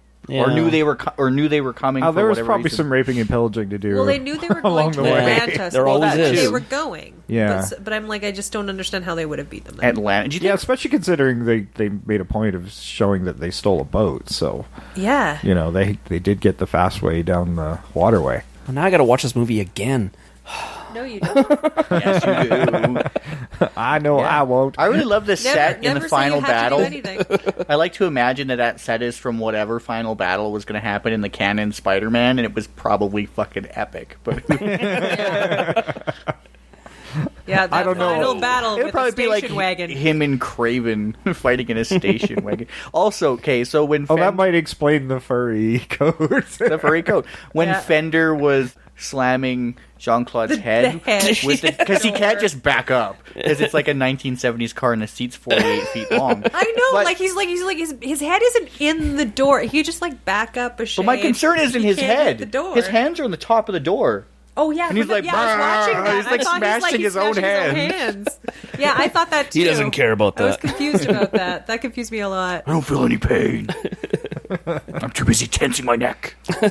Yeah. Well, at that point, he's like, "I've got to appear shirtless now." Yeah, actually, Flex as if my life everybody's depends on it. shirtless. he's like, oh no, he's mine, and he takes off the chainmail. Yeah. You see that hit the ground, and then you see the puffy shirt hit the ground. I don't like- Floats to the ground. Yeah. Did you notice did it have sequins? I was pretty sure it had It does have sequins. sequins, yeah. My I think God, so, yeah. It was In the Blu-ray, prettiest- you can it tell. was the prettiest Oh, yeah. shirt. It's In the Blu-ray, I can prettiest tell. shirt. He was a flashy dresser.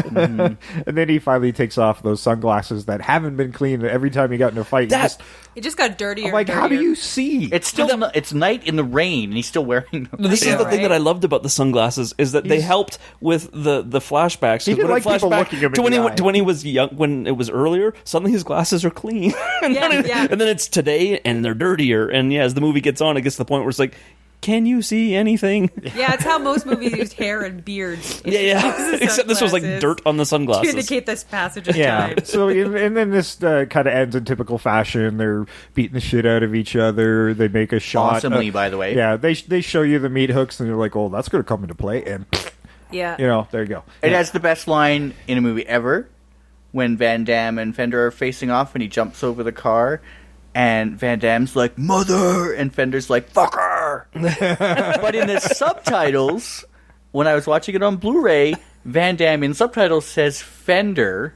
and then Fender says fucker. And I'm like, it's motherfucker. It's been motherfucker since fucking 89. And I rewound that scene and watched it again and just closed my eyes and listened, and he says motherfucker. So I thought it was always Fender. no, he says mother for sure. He says that. Well, yeah, with his accent, it's tough to tell. But yeah, Yeah. I'm pretty sure it's mother. Yeah, and I always love that scene. So I thought that was kind of funny. I don't know. I can't say it's my favorite line, but That's right. it is clever. It's clever. And then there's that whole line he says that has no dialogue. Right after that moment when they're backing up to square off, Van Damme is talking, like Yeah. visibly talking, and there's Yeah. just no dialogue. Well, he's a master at mime, So Yeah, he is. I like how you did hand movement for a podcast. For not anyway. a podcast, we do it all the time.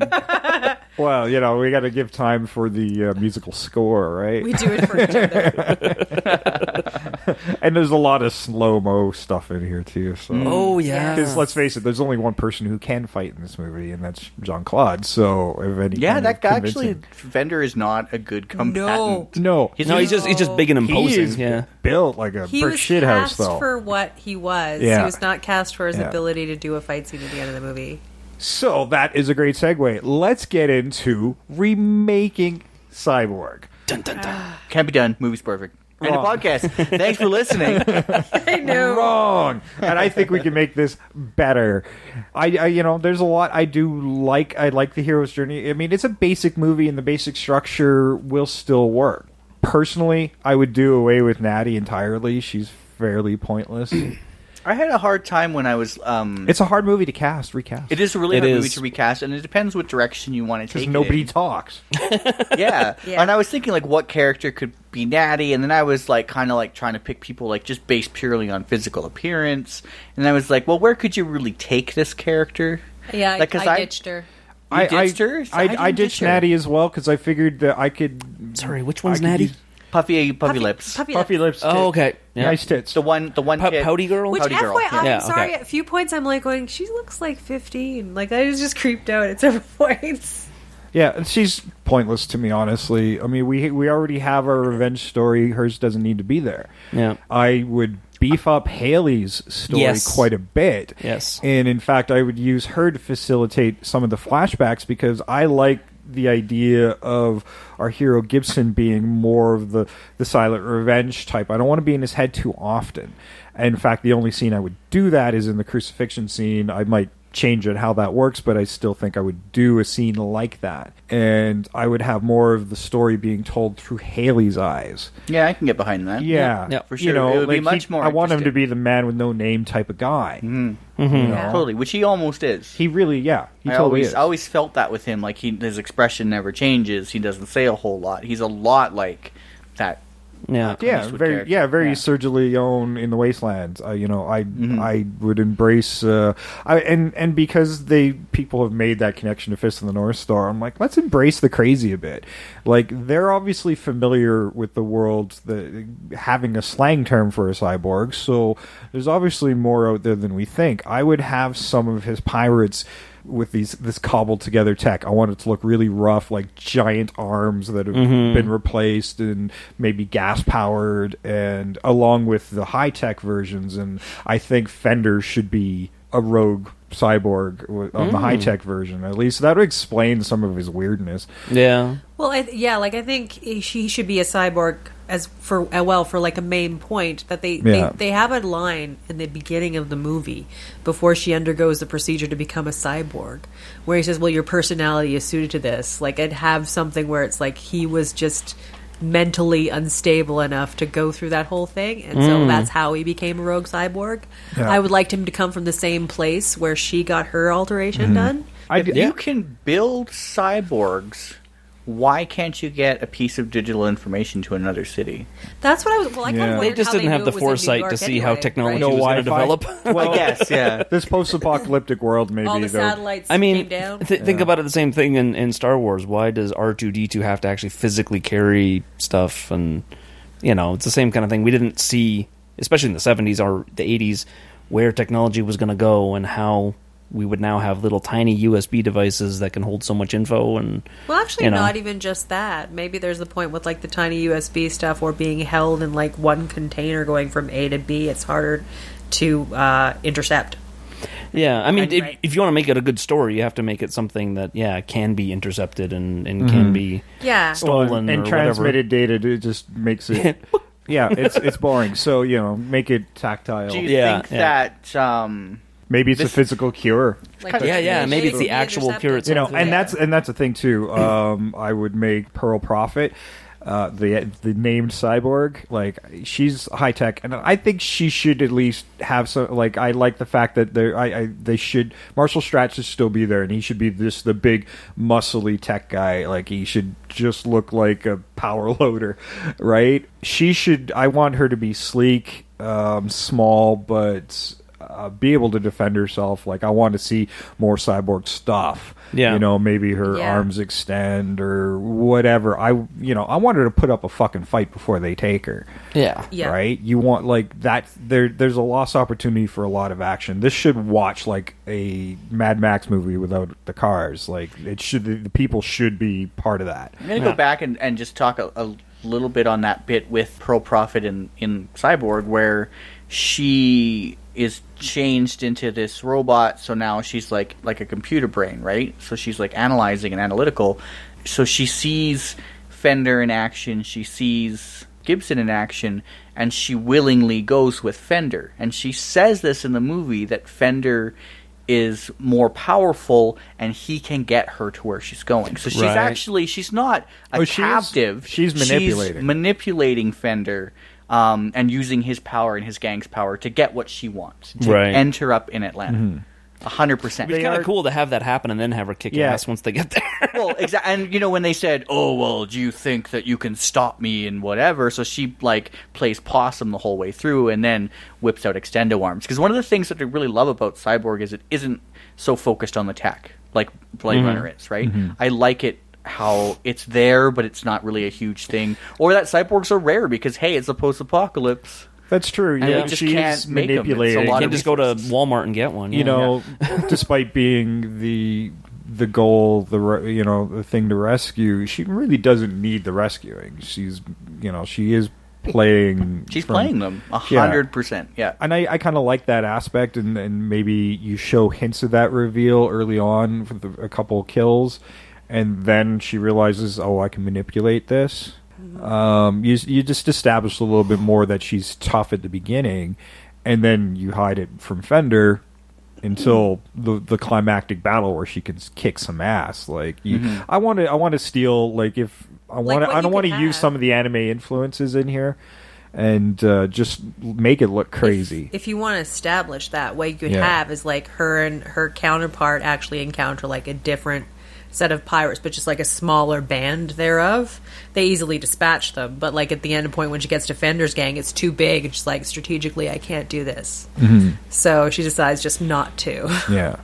Now the one would thing make I sense would that keep way. I would keep the slinger human. I wouldn't, other than having maybe some fun homemade weapons. That's part of the charm, is him being a skilled combatant but an underdog, because they're maybe they've got this cobbled together tech in their pirate gang that they've made themselves into monsters. And I want, this is a post-apocalyptic world. I want some mutants and shit too. It reminds me Yeah. of something. That'd be cool. Yeah. What is Some there, good makeup. Yeah. Is there like an anime or something where like creatures like that exist where they're like people, but they've done a bunch of like really horrific cybernetic enhancements to them? Probably. And they come across like 3 or 4 of them in a swamp. This is like a movie that exists. Sounds familiar, AI? yeah. No. No, it's like possibly animated and possibly from the 80s. I don't know. I think there's something along those lines. Like that sounds familiar. Lightyear. Oh, You guys yeah. ever see Lightyear? Oh. Yeah, I've seen Lightyear. Or Gandahar. It's called Gandahar. I think But they I have, saw it as Lightyear. Yeah. Well, the French name is Gandahar. It's called Lightyear. You can get it for a whole lot of money on VHS or Laserdisc. I love that movie. Or too much money in French on DVD. So I would love to see that movie come out again because Yeah. it was like this really... It was written by Isaac Asimov. Yeah, re-release. Come on, Yeah, guys. re-release. Give me that movie. Yeah, crazy movie. Anyway, but that's just reminded me Yeah. of the cannibalizing Yeah. your own body for cybernetic advancement. Yeah, that could be a cool part. Yeah. They show a little bit of scavenging in the original Cyborg, but they don't really dwell on it. Like there's Yeah. a scene where Van Damme's like going over the body. Yeah, or I mean, rather than these pirates constantly shaving knives and stuff, I want to see them No, with that's the staying. wrenches on their arms or something, Well, I mean, no, you whetstones or no dice. got to have the product placement, right? Yeah. I'd like to give the pirates We'll a just have them sharpening the blades on the end of their arms. Yeah. I'd also like to give the pirates a little more reason for what they're doing, for why they are the way they Well, are. it wasn't very well established that Yeah, they like that it. Fender wants to control the cure. It's not. I mean, that's what his motivation is. That way, he can get rich and at the same time Well, control get a world rich. he likes. Get rich how? Like, is there money? Well, it's a cure And what to the will money plague. buy Yeah, you? there is money because they show in the flashback where Yeah. she says you're supposed to get us out of the city, and she gives Jean Claude Van Damme money. Yeah. Yeah, she's the only Right. one who There's still answered fun- Are the... people Actual buying structure. anything with money? Like, it just doesn't seem like there's much I in would this think it world would be a lot to of get. barter. There's but barter. at the same time, well, I And mean, especially if you have money, you but want it to is create a about- world that has. It's probably not with Fender. It's not really about money anyway. It's about control and power. Yeah, that's the thing. Like, Right. it's not Right. wealth. That's Like, so he's the one boring, in though. I'm so control of the tired cure. of bad guys that just want power. Yeah, I And mean, be- well, that's the '80s trope. Yeah, you know, true. Welcome and, to the world we live in. Yeah. And he didn't seem to have more motivation than that. Really, it was. all about- I do like the idea He's of him not being a smart guy. Of him being a I don't know. Having control of the cure seems like a reasonable motivation. Oh Why sure. not? I mean, that would give you an immense You amount are, of power you are the over most the world. important man in the world. If Yeah. you have Yeah. the cure. I guess whenever I see those kind of characters, I always envision what happens when it's all done. They just kind of sit there going, "Okay, now what?" It's Yeah. like they seem like they need to have someone to fight, Yeah. and once they don't have that, they'd be bored. Actually, that'd be an interesting movie right there. Yeah. Anyway, Well, but I do like the idea you Yeah, are guys we talked getting about that movie? earlier. It's called King Conan. With you guys talking about the whole idea of him also being a cyborg. That's I think so. That's not working correctly or shouldn't have become a cyborg in the first place. I kind of like that because that also adds some insanity to it. Yeah, But I can kind of get a bit more behind that. Does that make it too close to Blade Runner? Who cares? With Red who cares? They've I'm all right already with that. made. They already put. It parallels it, but It parallels it, but I mean, I think the Blade Runner. They all intentionally dropped some Blade Runner slang in it. So Yeah, and I think the Blade Runner similarities, especially that you're seeing, I don't think the general public would pick up on that as much. And I'm not thinking a not cyberpunk the same movie. type I'm of idea thinking either.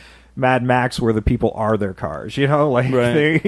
That's where their tech is going. It's not going into the cars. It's going into them, and it's part of them. Whatever they can manufacture to make themselves more powerful and to be that controlling body. I kind of like the idea of a different type of wasteland type of movie. I still want to keep it post-apocalyptic. I want it bright and shiny, and I hate to say it, but I actually probably would add some vehicles. Oh, I mean, put them in there. Let's make it look cool. There was one. There was one, and it was probably just for budgetary reasons that they couldn't should have do the much chase over the desert plain. No, I want the chase in the city, in a post-apocalyptic, futuristic, broken down city. I want to chase through there. Yeah, sure. I don't want a desert chase again. Thank They're you. busy using Oh, a fair station enough. wagon. What's that? They're busy using a station wagon to beat each other. I mean, I The like country squire's coming. I like the look of the rough look of cobbled together Although to be technologies. fair, here's Put the in other vehicles part of as it. well. If you're doing a post-apocalyptic world, what's going to happen is you're going to have the streets littered with a bunch of debris. You can't have a race. Sure you in the can. City. Cattle scoop. Sure on the you front. can. It's fine. Don't worry about it. And plus, it's Hollywood. Because eventually you can't get enough debris out of your way. It's Hollywood, so I mean, like If you have a tank, there's you go always over the logic debris, that goes you're over fine. that kind of stuff, Okay, well, we got a decent structure. We can continue adding on it if we will, as we go, but I want to get into a little bit of casting for this and see what your thoughts are. I know this was a toughie because it's hard to recast roles when you have none of them have personalities or dialogue. Yeah. What did I have written down? I had random wrestlers. That's what I had. That was my casting. And a lot of those that would be good for pirates. So. And then Because most wrestlers can't act Many anyway. of the stuff I wrote in anger. I don't want to see this made again. She still doesn't even know I'm but you're like... softening now that we're talking about it. You're starting to see some of the I good wrote down, points. this is hard to get through. Aw, poor Cyborg. Then the rest is like just a grocery list. I don't know. Actually, that's it. I would rather see Remade, Silent Running, She, Damnation Alley, Mad Max, Ravagers, and Noah. I made a list of other movies. That's funny. I that's what I kind of want. I want another. I think I'm still chasing a Fury Road in a way in my Get it? brain. Yeah. Chasing. Yeah. Chasing? That whole movie just chasing. Yeah, I mean it is, and and I think you can just embrace the crazy with this movie. Yeah, totally. That's where the fun is, and I would put more into Haley as the storyteller in this movie. Yeah, for sure. Because that's where the emotional connections are, and you can have her do the turn. Right. Yeah, I'd make her a lot less passive. Lot less passive. Yeah. I would have her break from Fender come earlier. Yeah. Yeah. I think it would be a really difficult break. Yeah, and you would have her become But I would the have new- it come earlier. Yeah, and you would have her replace Natty in the second half of the film For sure. as the companion. Yeah. Because she's got every reason to have vengeance on Fender too, probably more so. Yeah. So So I guess when you're casting her, you have to think of the young version and the older version. yeah. I did not do that, but well, I was thinking of somebody who would be the right age, teenage wise, because I'm terrible at casting child actors, so Yeah. I kind of skipped that part. But so thoughts on recasting? We got wrestlers from Trish. is that your whole list? Are you done? No, I did do. Basically, here's the other thing too, and I will go to the mat for this. This is Johnny Mnemonic. This She keeps movie going is Johnny to Mnemonic. the mat for a movie that was like 6 years after but it's this essentially movie. Johnny Mnemonic. It's been remade as Johnny Mnemonic. So in other words, It's already been done. remade as Johnny Mnemonic. So William was Gibson worse. gets no credit whatsoever. Yeah, no, like you have somebody who has like a cyborg. They've I'm got an telling you, Philip implant. K. Dick. They've got an implant that they've put in this cure information in. They have to get it to a certain place. They are accompanied by some sort of woman who. It's the same plot. I mean, I could name 1,000 It's movies the with same this plot. movie. You know, Actually, I've already Johnny named probably Mnemonic 4 or and 5 Cyborg today. are the same movie? Whoa. We've talked about Kurosawa. We've talked to Fish. I mean, there's I know. every Sergio It Leone is movie. the hero's You journey know. trope we see and Yeah, love. every Hobbit movie. I mean, it's a hero's journey. It's there's nothing really new about it at all. But the fact that there's a cure that has to be smuggled in by a It is person pretty holding precise. it in their Yeah. head, it is precisely So- close. Using that is I made Keanu Reeves Gibson, and I made him the cyborg as well. nice. But I didn't do Fender. I didn't know what to do for him. But actually, I came up with for Haley, Haley Steinfeld. Oh, because Like we just True Grit? like as No, traditional, keep casting people named Haley. Yeah, but no, like from like True Grit, she was good in that. She did another movie called was yeah. it Barely Lethal, which is just a terrible movie, but where she plays like an assassin that's trained, so she would have something for actiony stuff to go with. Okay. And she's young enough; she could be like that youthful person that he lost. Okay, director choice.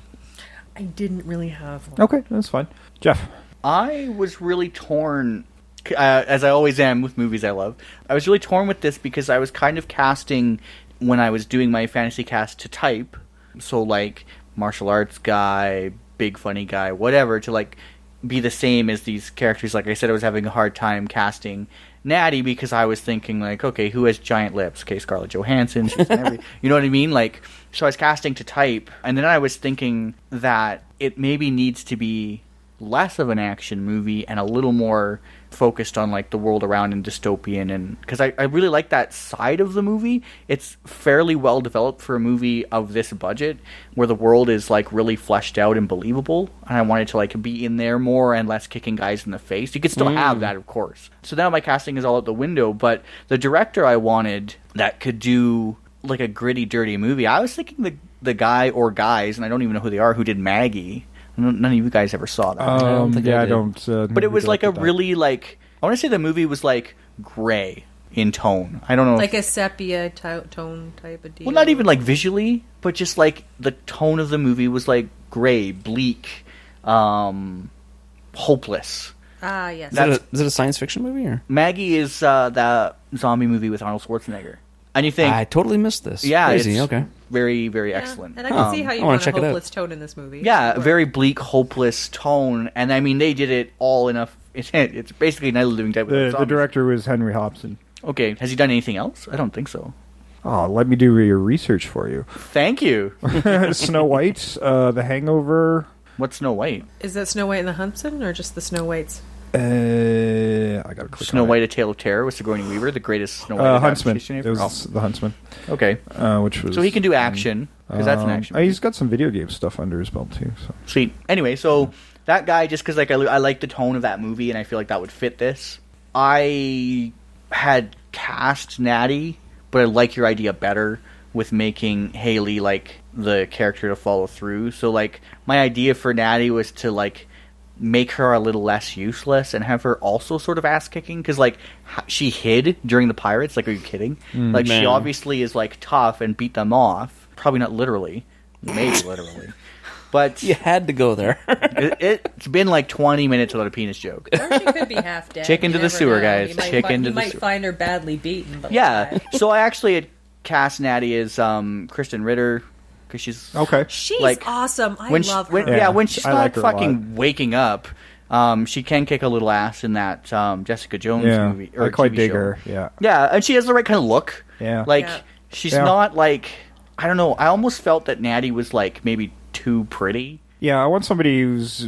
Yeah, I would think you'd want somebody who looks like they got a bit of a tough attitude. Yeah, Like, totally. Yeah. she just So then looked that was like some chick you'd meet at a bar. That was my thought with Natty, was to make her more of an ass kicker, and they could, like, you know, fight the fight together, and you could still have the same things overwhelmed in the crucifixion, and it all Sure. still works, but it doesn't make her completely fucking useless. Yeah. Yes. And you know that from Jessica Jones that she'll sleep with fucking anything, so then maybe that scene on the beach would work. Well, no. Have you seen her? There's another show she did called "Don't Trust the Bee" in Apartment 23. No. Funny show where she plays like just a sociopath but with a heart. It's great. She basically plays a sociopath with no heart in Jessica Jones. I know. For She's a Gibson, I was brilliant trying actress. to, like, we don't have action stars anymore. Not really. I was running into that problem too. That's a problematic thing. You're right. So I wanted to get an action star that could do just because Van Damme's thing is the high kicks. So who could do that? And I was like, oh, maybe Tony Jaa, but maybe he's getting a little long in the tooth now to pull off that stuff. So then he would and if you've watched any of the... I'm okay with old and rugged. I kind of went that way. But. Yeah, and then for Fender, I wanted a guy who was physically imposing, but who could pull off the freaking hammy dialogue well, and I went with our usual big guy who's funny, The Rock. Okay. Because he would rock that role. Okay, fair enough. I thought about that because there's somebody who has like a nickname Rock in the credits. I thought about that. And then for Haley, actually, I cast Willow Shields, who was Primrose Elder something in Hunger Games. Katniss' sister. Right, she has the right look. Okay, kind of enough. a sweet-looking, innocent girl, whatever. Right. So. Like Roxette said, she's got the look. She does. Sorry. But I like the idea of eliminating. Right. I like the idea more of eliminating Natty and making Haley more the eliminate. Yep. Eliminate. What about you, Rods? I know you don't got a lot of light left over there. Yeah, I can kind of setting. see here. Like everybody else. No, it's good. Like everybody else, I had a lot of trouble trying to figure out how to do this, and waited till this morning. Actually, since we talked about doing this whole thing and stuff, my week went crazy busy. So, literally this morning, I'm like, I'm doing a podcast about this movie. I haven't even thought about it, other than the fact that I've watched it. So, so I finally got some ideas down, and some of them I go with different angles, like the hero, Gibson. If I want to make this marketable, if I'm trying to pitch this to an executive saying, hey, we're going to make this remake of Cyborg, and we're going to put Matt Damon in it. It'll be great. Now, would it really be great that way? I don't know. Matt Damon does seem to pop up in so many science fiction films lately. I think of that cobbled suit from Elysium. I'm like, all right. Yeah, it's doable. It's doable. Action and Bourne. But I also thought, again, the way Jeff was going with somebody who could actually be an action hero kind of guy. And this guy, Scott Adkins, who's actually been in some Jean Claude Van Damme movies as well, he's a little bit younger and also very good with the combat and could probably pull it off, and it would be an interesting thing to have him replace Van Damme. Okay. So I don't know which one I like better, but those are the two ideas I had for the hero. For the villain, also had two ideas. Jean Claude Van Damme. Okay. Playing what was initially, so just sort of Fair enough. Because I thought marketing, from a marketing point of view, you're like, the remake of Cyborg, you got the trailer in the theater, Jean Claude Van Damme is in Cyborg, and everyone's going to be like, oh, so he's just playing the same part again. And then you go to the movie, you're like, oh, wait a minute, he's the bad guy now. Just kind of, might be kind of cool. It'd be fun. The other idea was, we mentioned him earlier, Henry Cavill. Okay. Henry Cavill. Big Cavill, yeah, big imposing guy. Just because, and he's the a eyes. big dude. Yeah. And the eyes. Yeah, He has the eyes naturally. Yeah. Except his eyes are almost too pretty, but as we mentioned. They are very pretty. Yes, Jeff's lost in him right now. I like this world. I like it too. That's exactly what happened with the pirates. I'm seeing this for the first time. I'm now understanding this movie. Cyborg Girl, I thought Emma Watson might be interesting I to like see that. that. I could see her it'd be an interesting acting challenge for her to do, I think. I kind of wanted the Cyborg somebody small, and so when you make the changes, it's shocking. Yeah, but also like a mystery. I think she can play something where you're not sure behind the eyes what she's thinking and what she's doing. Yeah, good choice. The flashback girlfriend, even though she's got one scene, two Shelley scenes. Duvall. I think you're the only one that cast. Yeah, and I went the opposite way because in the movie she's so young. I actually went with an older lady. An age appropriate? Age, well, probably more than age. Well, I shouldn't say that. Nice. Naomi Watts. Nice. And I just because she's got this kind of sad yet loving thing that she can pull off, so she can be nurturing and yet still have her own sadness simultaneously. Yeah, she's good. And and she's inspired. Inspired. And then originally this was going to be Pouty Girl, but after talking, I think this would be better for Haley. Mackenzie Davis. I think I used a reference to this last time. Someone in Halt. The girl from Hannah? She's in *Halt and Catch Fire*, the TV series. She was briefly in *Interstellar*, but she's like a tech person in the back. She doesn't have a huge role in that movie. But I just really like the way I like her performance, and I think she can really play someone who's got a lot of baggage. But it would have to be somebody else to play the young version of her, though. She couldn't play both ages. And everyone's looking up on their phone who Mackenzie Davis is. She was in The Martian. I'm not. Oh yeah, she's in The Martian. Sorry, I said Okay. Interstellar. I meant The Martian. Oh, I know who she is. Yeah. And I just kind of think she's cool. And then other than that's really the only people I really cast. I thought it might be interesting to write the story and actually interject whole new characters that weren't in the movie initially. You guys went with much bigger actors than I did. Yeah. Well, I'm always thinking, like, last time when we did this and we were doing used cars, the thing that always pops in my head is I think, how would I pitch this to a marketing department? True. Going, That's how I hey, do it, 20th too. Century Fox, here's what we're going to do to try and make this into a movie. So, and then... Don't mention it's a Canon film, step one. Tell them that Kitty Chalmers is treating the script. Yeah. For the director, this is totally a cop-out. But Don't say George Miller. for the marketing aspect of it and actually making it, work at the box office, I'm going to say George Miller, sorry. Son of a bitch! He would have been. I almost changed my answer It looks today. good. Like, I almost changed my I answer Yeah. to that today, and I a solid totally choice. support the choice. I went in my build here. I wanted it to kind of like, even though I had this cool vision in my head, I still wanted to keep the Canon feel a little bit. Yeah. So I'm like, okay, who does that? Okay, Robert Rodriguez. All right. And he likes to use a lot of the same actors. And I'm like, okay, who right now would I call the heir apparent and is making those kind of movies? Jason Statham. Jason Statham has got to be my Gibson. See, I think So he's a he's a little big older. Yeah, he's a little older, but I think he could pull off that man with no name type of thing we were talking about. Yeah. That thing. And, he's still got He's that still doing action a lot thing. of action. Yeah, and I think that'll work just fine. As I said, I completely eliminated Natty. I think she's pointless, and I think we can amalgamate her into other characters. So that makes Haley all the more important. And sticking with Robert Rodriguez's cast, I went with Alexa Panavega, who's, now in her early 20s and still has that young face, very pretty girl, but we saw her back in from Spy Kids. And so you can have that history of her as a kid. Obviously, you're gonna have to recast the child portion of it, but I'll just give her pigtails. She can do both. yeah. So, but she'd still be young enough for to be 5 like the young to 8 years 5-6 later. years, yeah. Yeah. So I was kind of keeping that in mind, and she's done machete kills and stuff like that. So we've seen her do some interesting things, and so give her something else to do. And then sticking with my Robert Rodriguez connection from Machete Kills. I went with the Chilean martial arts actor named Marco Zarrar. He's got a very interesting facial structure, and he can do the action stuff, and he's my Fender. And I wanted somebody with that interesting bone structure that Vincent Quinn has, because I think that's honestly what he got cast for, was a good physique and a strange-looking face. Does he look good in a potentially the puffy voice. dress, a puffy shirt and chainmail? We're going to make a movie. Put this blouse on. Yeah, I have no idea what Marco's voice be sounds fabulous. like. Yeah, he might have. I love this world. It's fantastic. You guys, you need to check it out. I had a terrible time with Pearl Prophet, though, because I wanted somebody It's who's hard. small but still be an ass kicker and can manipulate. And then I fell on Zoe Saldana, who's Recognize strong. her name. She was Uhura in Star Trek. She was Gamora In the Star Trek Guardians movies. Of the Galaxy. Yeah. Okay, yeah. Oh, yeah, okay. So we've seen her do action stuff. We know she can be a tough ass in her dialogue and manipulate people. We've seen her do enough of these roles where all of the pieces kind of fall together for her.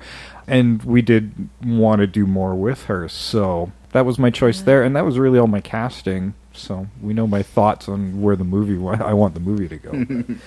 We just pulled from our pool of 6 directors. And Actually, there's one I've other... probably used Rodriguez before, haven't I? I think you have. Yeah. But I mean, we all have our favorites, because a lot of the stuff we're trying to do is there's a visual we have in our heads, and that's just the director we know who can do it. Yeah. Yeah, totally. Michael Bay, I think, would really do a lot. Yeah. Totally. I'm sure we'll do one where one of us will be like, Michael Bay might have to do it. I love the Ghost in the Machine concept, but can it explode after? Well, if you want a car chase, that's the guy to go to. Yeah. Yeah. Bad I Boys want 2 was a used good cars, movie. but with the No, feeling it of wasn't. The Rock. But it was a great car chase. He knows how to make a car chase. He knows how to make stuff go so fast. You're like, I give up. I'm not even going to look at the screen. I'm going to eat my popcorn because I don't know what's going on. So one other thought I had too was the soundtrack. Oh, cool. Because when we did use cars, obviously the soundtrack wasn't. It was more music of the era. Whereas with this, you've actually got a score to think about. And with the post-apocalyptic thing, I thought it would be kind of cool to actually have an interesting score that you could use also to market the movie. I had way too many ideas for this, actually. Nice. Clint Mansell came to mind, who's done Requiem for a Dream, Moon, The Fountain. But he's also used to be in a band called Populate Itself back in the day. So he understands rhythmic stuff. And I think the soundtrack would need to have this sort of almost like a pounding, almost like electro-industrial kind of I feel to it. I think of grinding kind of music. Yeah. It's things distorted and Yeah. clanking and stuff like that. I thought a really obvious choice would be to use someone like Trent Reznor because he's got the, people know who that is. Yeah, he hasn't done a lot of scores, but I've liked the ones he's done. Yeah, exactly. And Cliff Martinez, who did Solaris, Drive, Traffic, and apparently was in Red Hot Chili Peppers for a couple of years, which I did not know until today. Really? Yeah. He also does really interesting kind of electronic scores. But in all of these cases, the producers would have to talk with the people and say, rough it up, get more aggressive than what you've done in the past. Marilyn Manson doing it too. Like I liked his Resident Evil score. Oh, a lot. yeah, and I could totally see him. And that doing would be something marketable like that. too. You could be like, sure, Marilyn Manson doing the score. Yeah, He could be Fender. actually, you know what? That's not bad. He's bad at all. You want a guy with a weird face? Okay, well we're almost at time. big So is he? is anybody got anything He's like to add? 6 foot, 6'2". I was thinking of score actually while we're talking about score, and I know this was just done, so it seems derivative because it's Hateful Eight. But I thought Ennio Morricone because he did the Sergio Leone movies. He also did The Thing. And if he's you want a grinding noise soundtrack that drives a movie, Disaster Piece, Who Did It follows. Oh, nice. Okay, Yeah. See, but I had something when you were talking about like kind of the grinding weird stuff. That made me think of Lost Highway and Angelo. Oh, nice. Oh, Nice Oh, choice. yeah. He'd be good too. Yeah. So we got great. We got a great We don't soundtrack. venture that. Thank you for taking No us there. problem. So we'll make our money on soundtrack sales. Vinyl's really big right now. Yeah. It'll be a As far double. as the movie, it'll be VOD. You haven't heard Cyborg till you've heard it on vinyl. You really haven't. All right. Well, as always, you can chime in, and as I've said, you can do it on Twitter, Facebook, or whatever, and support the podcast. The best way you can do that is to like and share us with your friends, and of course, rate, review, and subscribe. Give us 5 stars on iTunes, and maybe write a little blurb on there. It helps us out immensely, and that's the best thing you can do for us right now in supporting the podcast. Tell a friend and rate, review, and subscribe. So, with that said, you guys already know our social media. I'm Jason. I'm Jeff. I'm Trish. I'm Rod. Woohoo! And we're out of here. Woo! Ciao. Cyborg.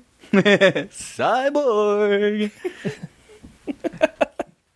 Sunday, it's Cyborg Sunday. We'll sell you the whole seat, but you'll only need the edge. And here's Randy Newman doing the new score for the remake of the 2015 Invasion of the Remake of Cyborg Randy Newman. There's a scary future. There's robots in the future, and the robots are actually just cyborgs. Van Damme is a guy. He has a pretty cool jacket with a guy in a puffy shirt. He wants to take it from him and take it to Atlanta. 'Cause Van Damme and this guy gotta take the girl with the plasticine head to Atlanta to save the world from the cure for the plague of the cyborgs.